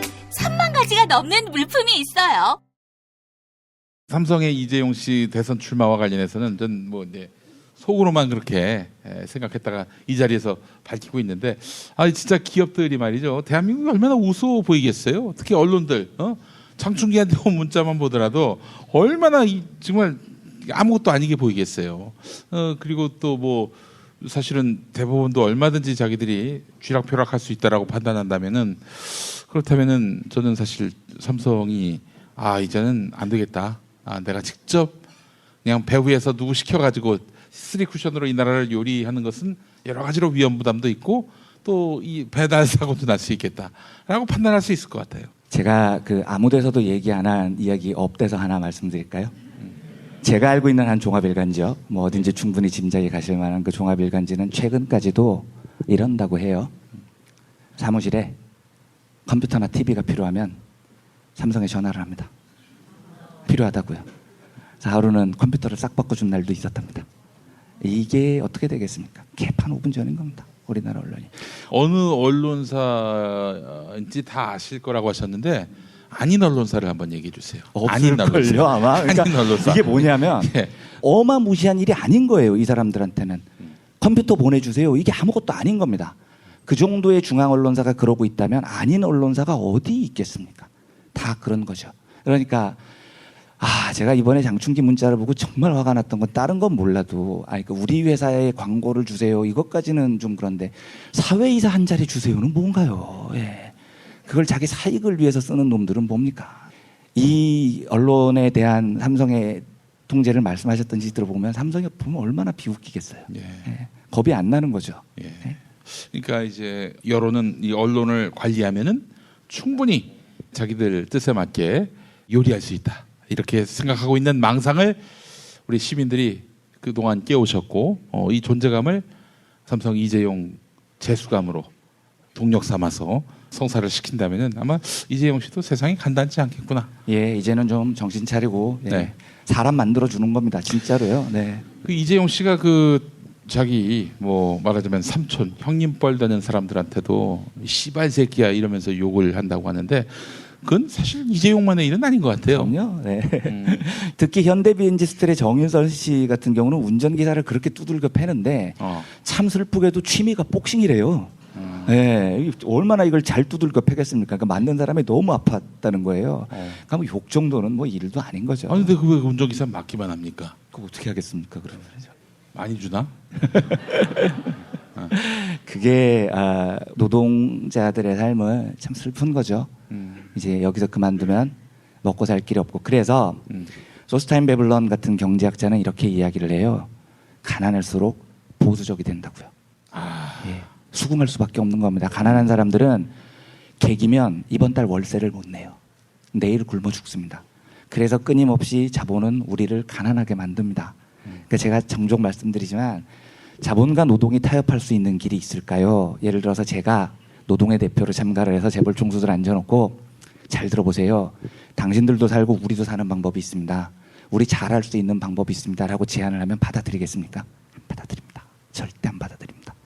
그 사람들은 우리가 가난한 상태에서 득실되는 걸 제일 행복하게 생각합니다. 그래야 가장 돈을 많이 벌고 통제가 쉽습니다. 가난할수록 노동자들은 찍소리도 못한다고 생각을 합니다. 최저임금만 던져줘도 그 자리를 가지고 경쟁하는 사람들이 다글다글 들끓어야 이 사회가 통제가 쉬운 겁니다. 또 지들끼리 싸우면 얼마나 좋아. 그러니까요. 그래서 결코 자본은 어떠한 경우에도 예를 들면 지금 문재인 정부가 하고 있는 소득주도 성장론 같은 거요. 이게 자본의 해가 되겠습니까? 천만에요. 이대로 가면 망합니다. 자본주의. 이건 IMF의 선언이에요.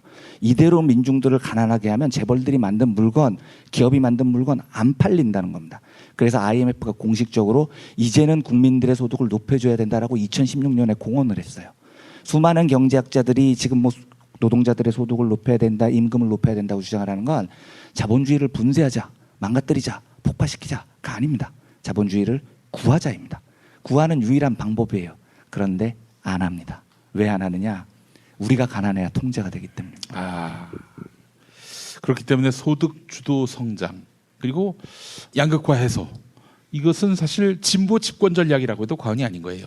어떻게든 이 임금 격차 그리고 신분의 그 차이 같은 것들을 둠으로써 차별이 일종의 어떤 일상화되는 이런 구조여야 자유한국당 같은 당이 계속 집권할 수 있는 거 아니겠습니까?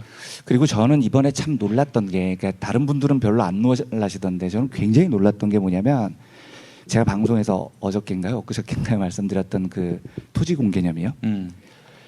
대한민국에서 사적 소유를 제한할 수 있다. 이 말은 진짜 무서운 말입니다. 예, 이 말 한마디 하는 순간 빨갱이에요. 그러니까 저도 사실은 그 이야기를 과거에 굉장히 방송에서 많이 하고 싶었는데 방송에서 한번 하면 역시 저 새끼는 빨갱이다 이런 소리 들을까 봐 이걸 말을 잘 못하는 겁니다. 근데 방송에서 말씀드렸듯이 사적 소유는 자연권이 아닙니다. 이건 만들어낸 지들끼리 자본가들이 만들어낸 거. 어떻게 사적 소유를 보호한다는 말이 자유, 평등, 생명, 행복 추구하고 같은 레벨에서 거론이 될 수가 있습니까? 그런데 이 간단한 사실을 사적 소유는 신이 부여한 권리가 아니다. 그러므로 언제든지 제한할 수 있다. 이 간단한 얘기를 수십 년 동안 아무도 하지 못했어요. 하면은 빨갱이 소리를 들으니까요. 그런데 대통령이 하니까 제가 너무 좋은 겁니다. 이거 예. 이제부터 마음 놓고 해도 되는 거예요. 이제부터는. 네. 그래서 제가 방송에 그렇게 표현한 겁니다. 실로 용맹스러운 발언이었다. 정말로 용감한 발언인 겁니다. 그럼 이제부터 정상적으로 토론을 할 수 있어요. 네. 과연 사적 소유를 제한할 수 있느냐, 제약할 수 있다면 어느 정도까지 제약할 수 있냐를 토론을 할 수가 있는데 지금까지는 예를 들어서 제가 한 달 전에 이 얘기했으면 안 그렇겠습니까? 역시 저 새끼는 빨갱이였어. 이렇게 됐을 텐데 이제는 마음 놓고 해도 되는 거죠. 그렇죠. 근데 굉장히 말이죠. 진일보한 겁니다. 사회가요. 그 말을 하는 대통령이 문재인이면 충분히 이해가 되고 공감이 되고 감동도 되지만 그 대통령이 이명박이라면은 개인의 사적 소유는 제한돼야 한다. 이런다면은 그 말을 한 사람이 이명박이라면 네, 업처간 돈이나 내놓으라고 하십시오. 진짜. 근데 사실 뭐 우리 그런 확신이 있어요. 이젠 두 번 다시 이명박, 박근혜 같은 사람이 그럼요. 대통령이 될 수 없다. 그런 믿음은 제가 확고하게 갖고 있는 부분이고요. 그런데 말이죠. 민주주의의 이른바 종주국이라고도까지 표현되는 미국도 트럼프 같은 사람이 대통령이 됐는데 하여튼 뭐 좀 그러니까 우리 촛불혁명은 제가 매일 말씀드리죠. 세계 역사상 3대 혁명으로 기록될 거예요. 정말로 그렇습니다. 대단한 일을 하신 겁니다, 여러분. 예, 맞습니다. 저도 그렇게 생각을 하고요. 비폭력에다가 촛불을 든 거 아닙니까? 근데 권력을 무너뜨렸어요. 이런 역사가 과거에 없었어요, 저는. 에덴 동산 이후로 없었어. 예. 정말 맞습니다. 예. 정말 맞습니다. 예. 이 위대한 혁명을 우리는 잘 몰라요. 그냥 뭐. 근데 한 10년, 100년 지나면은 아마 재평가를 받을 수 있을 것 같습니다. 이 혁명이 성공한 혁명이 되려면은 뭐 이미 성공했습니다만은 확실하게 성공으로 굳히기 위해서는 한 20년 정도는 저 촛불혁명을 야기했던 세력들, 이런 세력들이 집권하지 말아야 되겠죠. 충분히 긴 시간이 사실 필요하긴 해요. 그러니까 저는 문재인 정부가 굉장히 잘하고 있다고 생각을 해요, 실제로요. 그런데 어쨌든 시간은 5년입니다. 그렇죠? 그러면 민주집권 세력이 집권하는 기간이 정말로 좀 길어야 이게 다시 백도가 안 되는 거죠. 그러니까 부디 우리 한국 사회가 이명박근혜의 9년을 잊지 않았으면 좋겠습니다. 네. 사실은 우리 이 레이건이 대통령이 됐을 때 왜 저는 미국의 민중들이 레이건을 선택했는지 영국의 민중들이 대처를 선택했는지 이해가 되질 않아요. 그 직전까지 시기가 정말로 풍요로운 복지국가의 시기였거든요. 그런데 와서 얘기를 하는 겁니다. 부자가 더 잘 사는 세상을 만들어줄게. 여러분 그 얘기 제가 한번 얼마 전에 동영상에서 봤는데요. 많은 남성분들이 그렇게 이야기를 하시죠. 그 동영상에서 그렇게 얘기를 하더라고요. 우리는 왜 일부 일처제지? 아랍은 일부 다처제인데 와 되게 부럽다 이렇게 생각하시는 남성분들이 되게 많다는 거예요. 근데 그분 이야기는 뭐냐면 부럽습니까 그게? 그러니까 부러워하시는 그 강사분 말씀이 예. 그런데 예, 잘 생각을 해보시라는 겁니다. 남자가 5명, 여자가 5명인데 일부 다처제가 되면 남자 1분에 여자 5분이 있잖아요. 그럼 나머지 4분은 어떻게 되죠? 그러니까 많은 남자들이 일부 다처제가 되면 자기가 다처를 끌고 갈 사람이라고 생각을 하는데 현실은 대부분 결혼을 못하는 사람들이 돼요. 그러니까 그분 주장은 남자분들 잘 들으십시오. 일부 일처제가 여러분들을 탄압하는 게 아니고 일부 일처제가 여러분들을 보호해드리는 겁니다. 일부 일처제가 아니면 여러분들은 결혼도 못했어 이렇게 얘기를 하시더라고요. 근데 제가 무슨 이야기를 드리려고 이 얘기를 하냐면 신자유주의로 넘어올 때 미국도 그렇게 얘기를 합니다. 부자가 더 잘 사는 세상을 만들어주겠다. 그러면 세상이 더 좋아진다. 이러면 몇십 년 동안 평화롭게 복지국가로서 혜택을 받았던 중산층들이 어떻게 생각을 하냐면 나도 부자가 될 수 있어. 부자도 부자가 됐는데 나도 뭐 떡고물이라도 떨어지겠지. 내가 바로 저기에 들어갈 거야. 이 탐욕에 들어가는 겁니다. 우리 김대중 노무현 두 정부를 지내면서 우리 잘 살았습니다. 우리 괜찮게 살았어요. 근데 거기서 와서 부자를 더 부자로 만들어줄게 하면 사람들은 그래 나도 부자가 될 수 있어. 이런 탐욕이 자극되죠. 그런데 제가 장담합니다. 제가 아까 일부 일처제 얘기를 드렸죠. 부자가 되는 세상이 되면 우리는 부자가 되는 게 아니고 가난한 사람이 돼요. 우리는 복지국가에 의해서 피해를 보고 있는 사람이 아니라 복지국가에 의해서 보호받고 있는 사람입니다. 미래에 그 어떤 정치 지도자가 나와서 여러분들을 더 잘 살게 만들어줄게요 라고 하더라도 이명박근혜를 생각하십시오. 예. 더 잘 살겠다는 탐욕이 아니라 함께 잘 살아야 된다는 믿음이 그게 우리를 보호해주고 있는 겁니다. 다시는 이명박근혜 탐욕을 자극하는 그런 시대가 오지 말아야 된다는 겁니다. 네.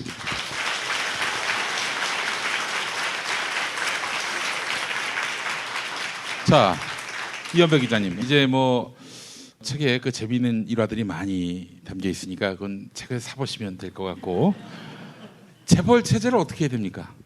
사실은 되게 어려운 게 아닙니다. 해체를 하는 게요. 재벌 해체를 하자. 네, 해체라는 게 아주 간단한 겁니다. 실제로 일본은 참 일본 놈들은 운도 좋죠. 예. 걔네들 진짜 우리보다 별로인 애들인데 뉴딜러들이라고 불리던 그 루즈벨트 대통령의 측근들이 루즈벨트 대통령이 사망한 다음에 갈 곳이 없으니까 일본 군정에 참여를 해요. 그래서 얘네들이 제일 먼저 했던 일이 자이바츠 재벌을 해체하는 거죠. 몇 개월 걸리지도 않았습니다. 간단해요. 가서 주식 내놔, 경영에서 손대, 계열 분리해, 그대로 끝입니다. 예. 어려운 일이 아닙니다. 그 사유재산을 그렇게 함부로 침해해야 되겠습니까? 일단 제가 순간 목소리가 너무 닮아서 욕할 뻔했습니다. 예. 일단 정주영 씨 당신 재산 자체가 얼마 안 돼요. 이건희였는데. 이건희였습니다.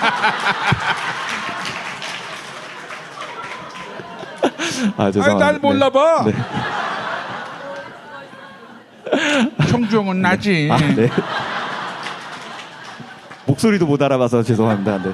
이건희 님의 사유재산이 한국의 시가총액 300조짜리 삼성전자를 지배할 정도로 충분치 않고요. 둘째로 그 재산의 출처가 엉망진창입니다. 당신이 가지고 있는 돈 중에 한 푼이라도 정당한 돈이 있으면 말해보세요. 네. 이재용의 9조 원은 증여세를 안 낸 게 아닙니다. 4조 원을 더 걷어야 되는 게 아니에요. 9조 원 전부가 불법입니다. 네. 한번 나와보시라고. 사유재산 얘기를 할 때 한국의 재벌들 중에 당신이 갖고 있는 돈 중에 단 1원이라도 정당한 돈이 있으면 나하고 붙어봅시다. 네. 자신 있습니다. 한 푼도 없습니다. 자, 엄격하게 그 재산의 성격을 따지고 그렇게 해서 자기 돈이 아니면 회수하고 그걸로 단박에 재벌 해체가 가능하겠군요. 예, 당연히 그것도 가능해요. 지금도 가능합니다. 회수 안 해도요. 지분율이 너무 낮아요. 그러니까 이 재벌 구조 자체라는 걸 정상적인 주식회사로만 만들어놔도 됩니다. 그러니까 제가 김상조 선생님에게 굉장히 기대를 많이 거는 건 김상조 위원장의 생각이 제 생각하고 아예 일치하지 않습니다. 그러니까 저는 김상조 선생님보다도 조금 더 왼쪽에 있는 사람 같아요. 김상조 선생님은 주주자본주의, 정상적인 주주자본주의를 하자라고 주장을 하시는 분이고 저는 그분보다는 조금 더 왼쪽에 있는 것 같습니다. 하지만 저는 김상조 선생님을 뜨겁게 열렬히 응원하는 건 정상적인 주주자본주의만 만들잖아요. 예, 쟤네들은 칙소리도 못합니다. 김상조 선생님이라는 칼이 너무나 훌륭한 거죠. 예를 들어서 다른 분이었다면, 저 같은 생각을 가진 분이 공정거래위원장이었다면 이데올로기 공세를 펼쳤겠죠. 빨갱이 새끼가 공정거래위원장이 돼갖고 재벌을 해체하려 한다. 그런데 김상조 선생님한테는 절대 그렇게 못합니다. 주주자본주의 하자는데요. 영미식 자본주의 하자는데요. 그런데 김상조 선생님의 주장은 그냥 평범한 주주자본주의 하자는 건데 재벌들이 제일 듣기 싫어하는 그 핵심을 정확하게 쥐고 있습니다. 김상조 같은 선생님 같은 분이 한 10년 공정거래위원회 하시면 재벌 해체될 겁니다. 저는 그렇게 믿습니다.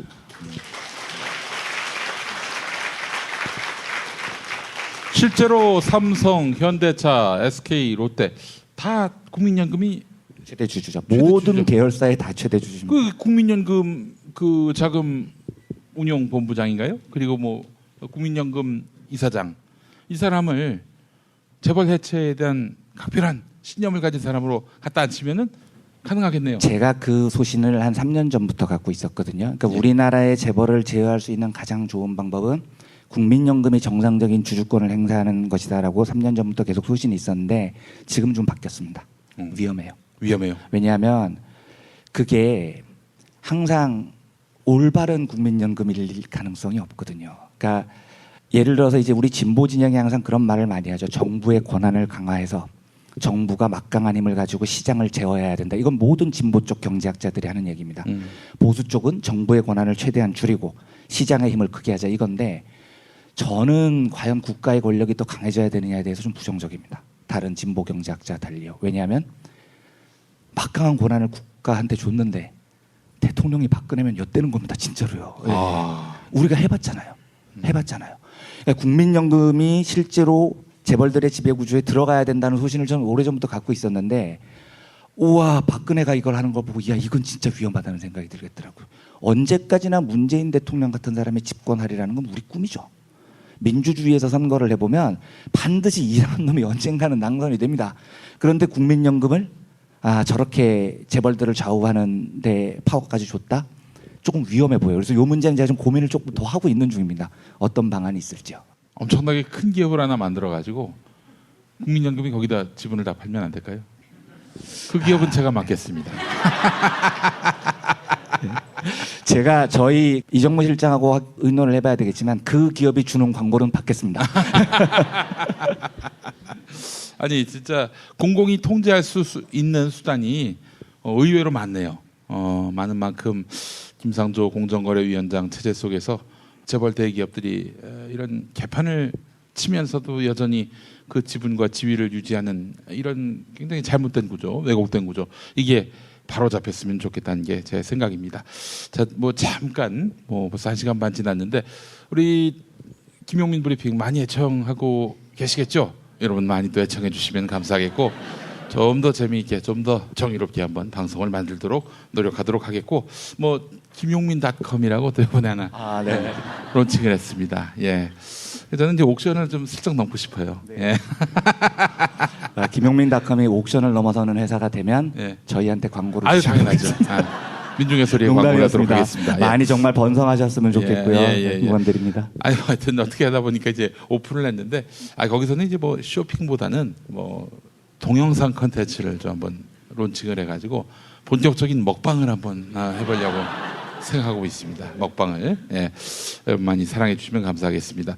자 이한배 기자님 이제 한국재벌 흑역사 상학원 이렇게 나왔는데 이제 뭐 중권 낼 생각도 없이 학원으로 끝나는 겁니까? 네, 이제 사실은 제가 한 요 2주 동안 기적 같은 일을 봤습니다. 예, 저는 이제 책을 쓰는 일은 그만두려고 했었어요. 더 이상 제가 책으로 누구를 설득하기에는 책을 이렇게 많이 냈는데 한 번도 1쇄를 못 넘긴 거면 이미 시장에서는 저는 평가가 끝났다고 생각을 했는데 정말로 이렇게 작가로서 이완배가 아니고 이렇게 연대의 마음으로 저희를 응원해 주신 게 그게 우리 민중의 도리에는 진짜 기적 같은 일이죠. 만약에 제가 지금 이제 이정무 실장하고 인론을 하고 있습니다만 만약에 책을 한 권 더 낸다면 저희 민중의 도리에서 아마 출판을 하게 될 것 같습니다. 그것도 역시 뭐 이제 헤쳐나가기 위해서 또 도금의 연대의 손길을 구하게 되는 걸 텐데 어쨌든 저희한테는 여러분들께서 정말 축복 같은 선물이었고 생각할수록 감사하고 고마울 뿐입니다. 정말로 다시 한번 진심으로 고개 숙여서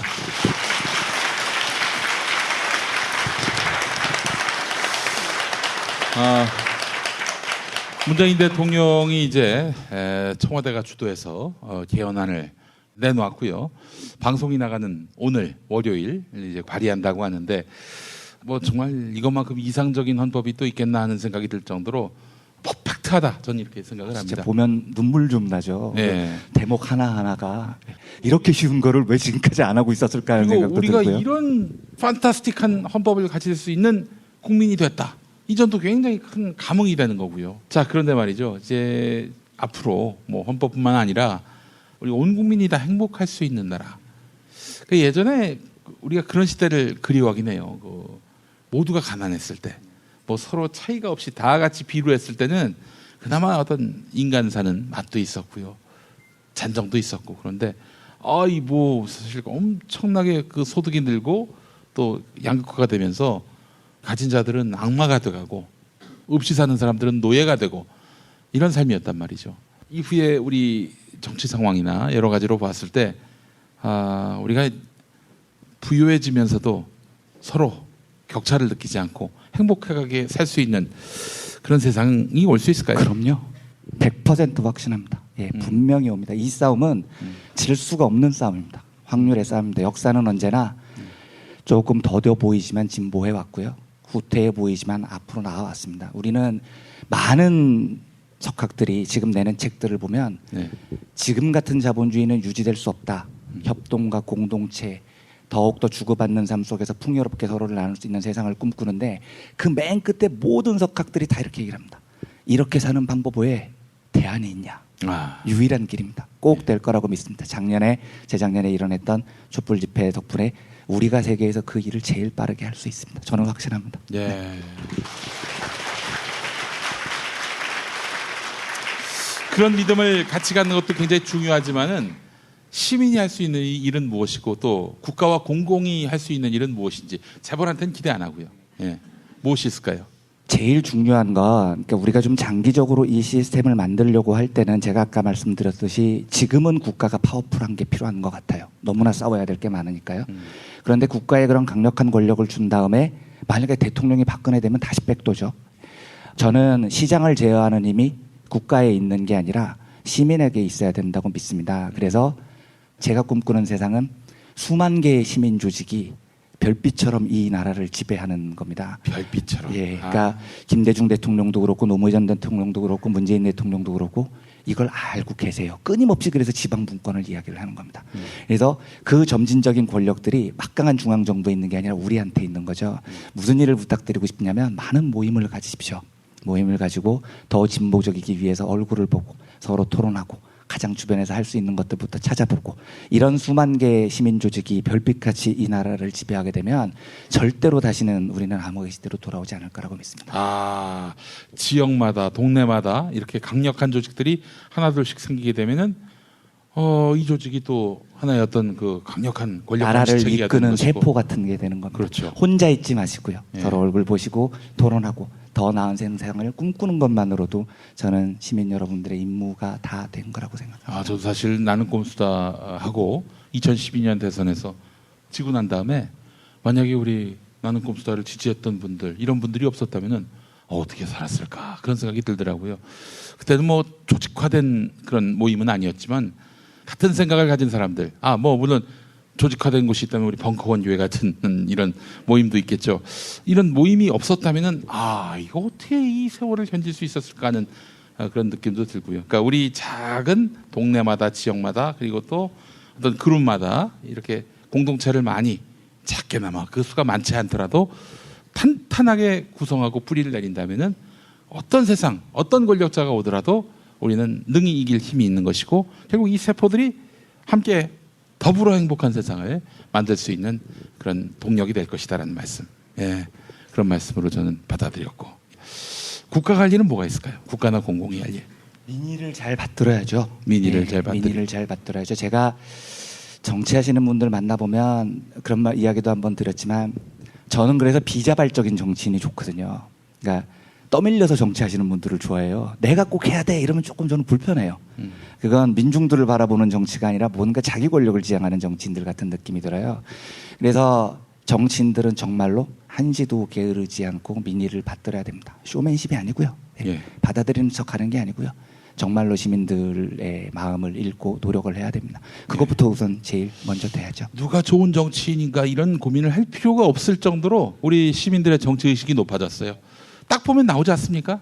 단번에 여러분의 신념과 안목을 믿으시고 나쁜 정치인들 좀 솎아내시고 좋은 정치인들 좀 키워주시고 그리고 특히 굳이 내가 나서야 하느냐 하는 사람들이 좋은 정치인이라는 점. 이건 제 기준입니다. 제 기준. 네. 김용민이를 얘기하는 것 같아서 상당히 반가웠습니다. 아니 실제로 제가 여담이지만 제가 알고 있기로 그 당시에 출마하실 때 진짜 안 하시려고 하셨어요. 네, 진짜 안 하시려고 하셨어요. 근데 이게 틀리면 이야기해 주십시오. 네. 제가 그 당시 들은 바로는 정봉주 의원께서 유일하게 믿을 수 있는 사람. 유일하게 믿을 수 있는 사람. 김어준 그리고 주진우는 못 믿는 사람. 네. 아니, 그런 뜻은 아니고 그런 뜻은 아니고 하여튼 가장 믿을 수 있는 사람. 아니. 그때 제가 기억하는데 출마를 얘기하셨을 때 김어준 주진우는 털면 뭐가 나올지 모른다. 그러나 저는 털어서 막말만 나왔습니다. 그 막말이 좀 컸습니다만은. 예, 알겠습니다. 자, 우리 이완배 기자님과 함께하는 시간 어떠셨는지 모르겠습니다. 앞으로 또 계속되는 이야기는 이완배 기자의 경제의 속사를 늘 애청해 주시고요. 또 주말 토요일에는 또 종합편이 올라옵니다. 이 종합편을 통해서도 함께해 주시면 좋겠고요. 여러분과 생각이 같습니다. 여러분을 배반하지 않습니다. 이런 좋은 경제평론 앞으로 이완배 기자를 통해서 많이 또 접하시고요. 그리고 또 좋은 또 이런 말씀을 하셨으면은 또 글도 같이 이제 민중의 소리에 올라오니까 민중의 소리도 많이 또 접속해 주시고 후원해 주시고 밀어주시고 키워주시고 세워주시고 띄워주시고 예. 그래 주시면 감사하겠습니다. 네, 이한배 기자님 수고하셨습니다.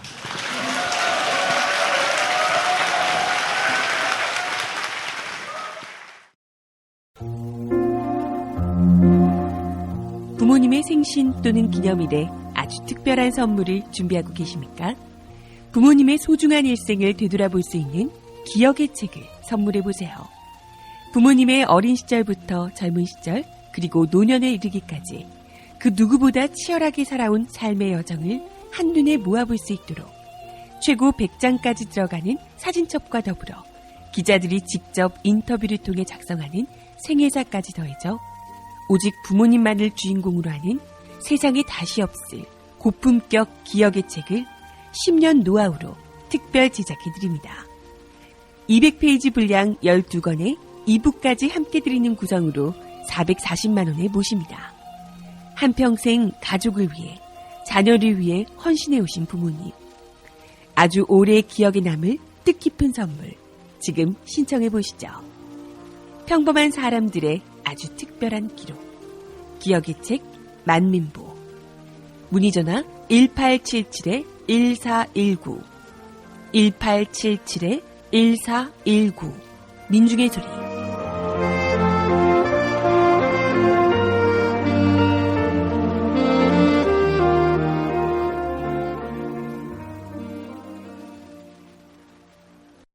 더 김종인이라고 봐요. 미공 대장사랑 조모씨 사용 후기 읽어드리도록 할게요. 거의 20년째 심한 변비 때문에 그 별의별 약을 다 만들어 먹어봤는데 그때뿐이었던 거지. 그 우연히 유산균 사려고 검색하다가 이 사이트에 들어와서 미공 대장사랑 그 속는셈 치고 이틀치를 복용했는데요. 완전 쏙 빠지는 느낌. 지금 내 포째인데 자주 차던 가스도 그 추워도 안 차고 일일 일동을 보고 있다고 봐요. 1522-8972 1522-8972 검색창에서 미공 대장사랑. 3월부터 네피알에서 주문하시는 고객님 중에 50만 원 이상 구매 고객에게 김대중 대통령님, 노무현 대통령님, 안철수 대통령님, 제가 아닙니까? 문재인 대통령님이라고요. 세 분을 캐리커처한 이하 작가의 그림이 새겨진 머그컵을 하나씩 드립니다. 150만 원어치 구매하시면 세 분 대통령의 캐리커처가 담긴 머그컵 다 드립니다. 200만 원어치 하시면 미래 권력인 저 안철수 예비 대통령의 캐리커처는 안 된다고요. 실망입니다. 저 좀 그만 괴롭히십시오. 네피알로 가자. 이건이에요. 재용아, 에버랜드 땅값이 술 취했다며? 제멋대로 떨어졌다가 제멋대로 치솟고. 야, 그 방치했다가는 지진난다. 그 숙취 해소를 못한 에버랜드 땅에다가 농부의 심정으로 땅을 사랑하는 마음으로 술친굼을 먹여라. 술친굼을 먹으면 사람도 땅도 다 정상으로 돌아온다고. 1800-6649 1800-6649 술친굼. 사실상 혼수 상태입니다.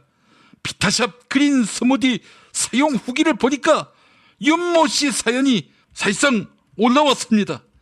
늘 저녁에는 그린 스무디 이만한 게 사실상 없었습니다. 마시면 몸이 가벼워지는 느낌이 너무 좋았습니다. 문재인 정권은 이 비타샵을 모든 국민에게 사실상 무상 배급해야 한다. 1522-6648 1522-6648 혹은 검색창에 사실상 비타샵을 검색하시기 바랍니다. 김무성입니다. 일자리 대책이 나왔지요. 비정규직과 청년들의 정당 민중당은 오래전부터 다양하게 비정규직 청년들의 일자리 대책에 관심을 가져왔습니다. 비정규직 장애인 해고 반대, 노동 탄압 분쇄, 일자리 대안 마련 촉구 등등 여러분의 편에 서왔습니다. 청년들에게 희망을 주고 또 청년의 미래를 지키는 당 민중당. 청년들은 민중당으로 가세요. 우리 자유당처럼 부자 챙기기에 바쁜 당은 청년들까지 못 챙깁니다. 민중당으로 가세요. 탄핵 때문에 뭐 이야기를 전달을 하려고 해도 길을 막고 듣질 않아요. 패족 수준으로 쪼그라든 한국 보수. 회생의 길은 과연 있을까? 변화된 정치 환경, 갈 길 잃은 보수에게 새로운 희망을 제시한다. 애국보수의 화려한 부활과 집권을 위한 본격 가이드, 김용민의 신간, 보수를 지켜라. 진중권도 투표하는 보수 정당. 광주에서도 일당이 될 수 있는 보수 정당. 젊은이들의 입당이 줄을 잇는 보수 정당. 언제까지 민주당 정의당을 부러워만 할 것인가? 부러우면 진다니까? 자유한국당 당원 김용민이 쓴 보수를 지켜라. 이김에서 나왔습니다.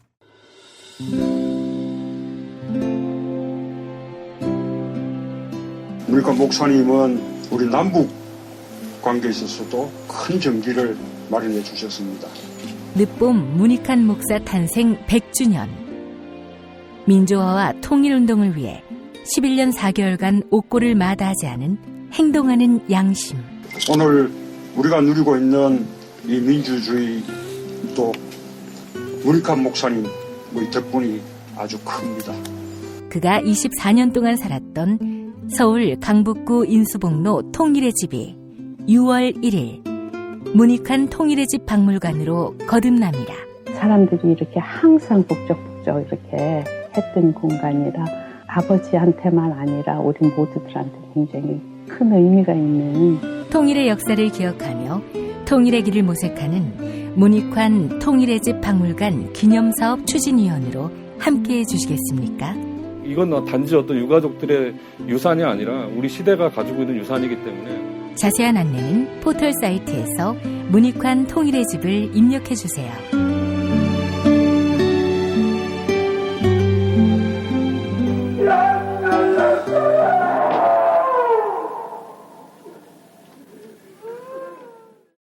도올 김용옥 선생의 마가복음 강해로 여러분을 초대합니다. 이 마가복음이라는 게 대단히 중요합니다. 왜냐하면 복음서의 원형이기 때문에. 원형. 매주 일요일 아침 11시 서울 서대문구 충정로 20 서울 지하철 충정로역 9번 출구 앞에 있는 벙커원에서 도울과 만나세요. 율법을 믿으시겠다고? 신약이 율법의 완성이라고? 얼어빠져. 그따위 기독교 내 입 앞에서 제발 입도 뻥끗 터지지 말아요. 그런 소리는. 벙커원 교회 일요일 예배를 겸하는 이 자리. 도울이 진리와 생명이었던 예수를 원형 그대로 복원합니다. 그 십자가를 과감하게 걸머지고 돌아가신 예수를 말하지 아니하고 믿으면 너는 금방 축복받을 일만 남았다. 이게 한국 목사들 99%의 거짓말 설교예요. 도울의 마가복음 설교는 따로 녹화 녹음되지 않으며 현장에서만 만나실 수 있습니다. 도올 선생의 마가복음 설교는 2월 4일부터 진행됩니다. 오늘의 칼럼 최강옥 변호사의 페이스북 글입니다. 캐서린 문 미국 웰즐리대 교수의 경향신문 인터뷰 주요 내용을 인용하면서 남긴 글인데요. 들어보시죠. 강력한 민주주의를 구축하기 위해서는 개인적, 공적인 자기 규율과 존경 그리고 용기가 필요하다면서 한국인들은 공권력 남용에 저항하는 공적 시위에는 능하지만 여전히 직장, 학교, 가정 등에서의 극단적 위계를 통한 가혹행위나 불평등을 받아들이고 있다. 직장에서 벌어지는 선배의 후배에 대한 가혹행위를 볼 때면 곤혹스럽다. 역사와 인구 통계는 세대 간 격차를 설명해주며 이 간격은 좁혀지기 어렵다. 중년 세대와 젊은 세대가 어떻게 살고 어떻게 민주적으로 통치할지 파악하기 전에 한국은 나이든 세대가 지나가기를 기다려야 한다. 냉담하게 들리겠지만 그게 현실이다. 민주주의 속에서 태어나고 민주적인 사회에서 성장한 사람들이 정치, 경제, 문화적 삶을 책임지는 시대가 되기 전까지는 심각한 세대 갈등과 이데올로기 갈등이 계속될 것이다. 박근혜 탄핵을 보면서 단기적으로는 한국인들이 돈으로 권력과 명성과 특혜를 사려는 행위를 조심스러워하게 될 것이다. 또 탄핵은 정치 경제적 개혁이 이루어질 것이라 믿고 싶은 다수 국민들에게 승리감을 안겨줄 것이다. 하지만 장기적으로 볼 때는 그렇게 큰 변화가 있을 것이라고 생각하지 않는다. 사람들이 다시 상하관계와 강제된 순종이라는 낡은 방식의 삶으로 돌아갈 것이기 때문이다. 권력을 쥔 엘리트들은 박근혜를 청와대에서 내쫓기 전이나 후나 바뀌지 않았다. 네, 여기까지가 캐서린 문 교수의 인터뷰 내용이고요. 이에 대한 최강욱 변호사의 코멘트입니다. 여러 가지로 새길 말씀이 많다. 분명한 것은 권력 엘리트들이 바뀌지 않았다는 것이며 사람들이 다시 낡은 방식의 삶으로 돌아갈 가능성이 크다는 것이다. 깨어있는 시민으로 남는 것과 중단 없는 적폐 청산은 그래서 중요하다. 네, 이상이 최강욱 변호사의 글이었습니다. 1부 이렇게 마무리하고요. 2부도 많이 다운로드해 주시기 바랍니다. 2부에서 뵙겠습니다.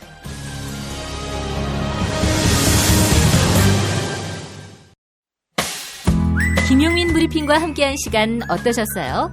다음 시간에도 보다 바르고 알차며 즐거운 정보로 여러분을 찾아가겠습니다. 팟캐스트 포털 팟빵에서 다운로드하기, 구독하기, 별점 주기, 댓글 달기로 응원해주세요. 잊지 마세요. 다운로드하기, 구독하기, 별점 주기, 댓글 달기.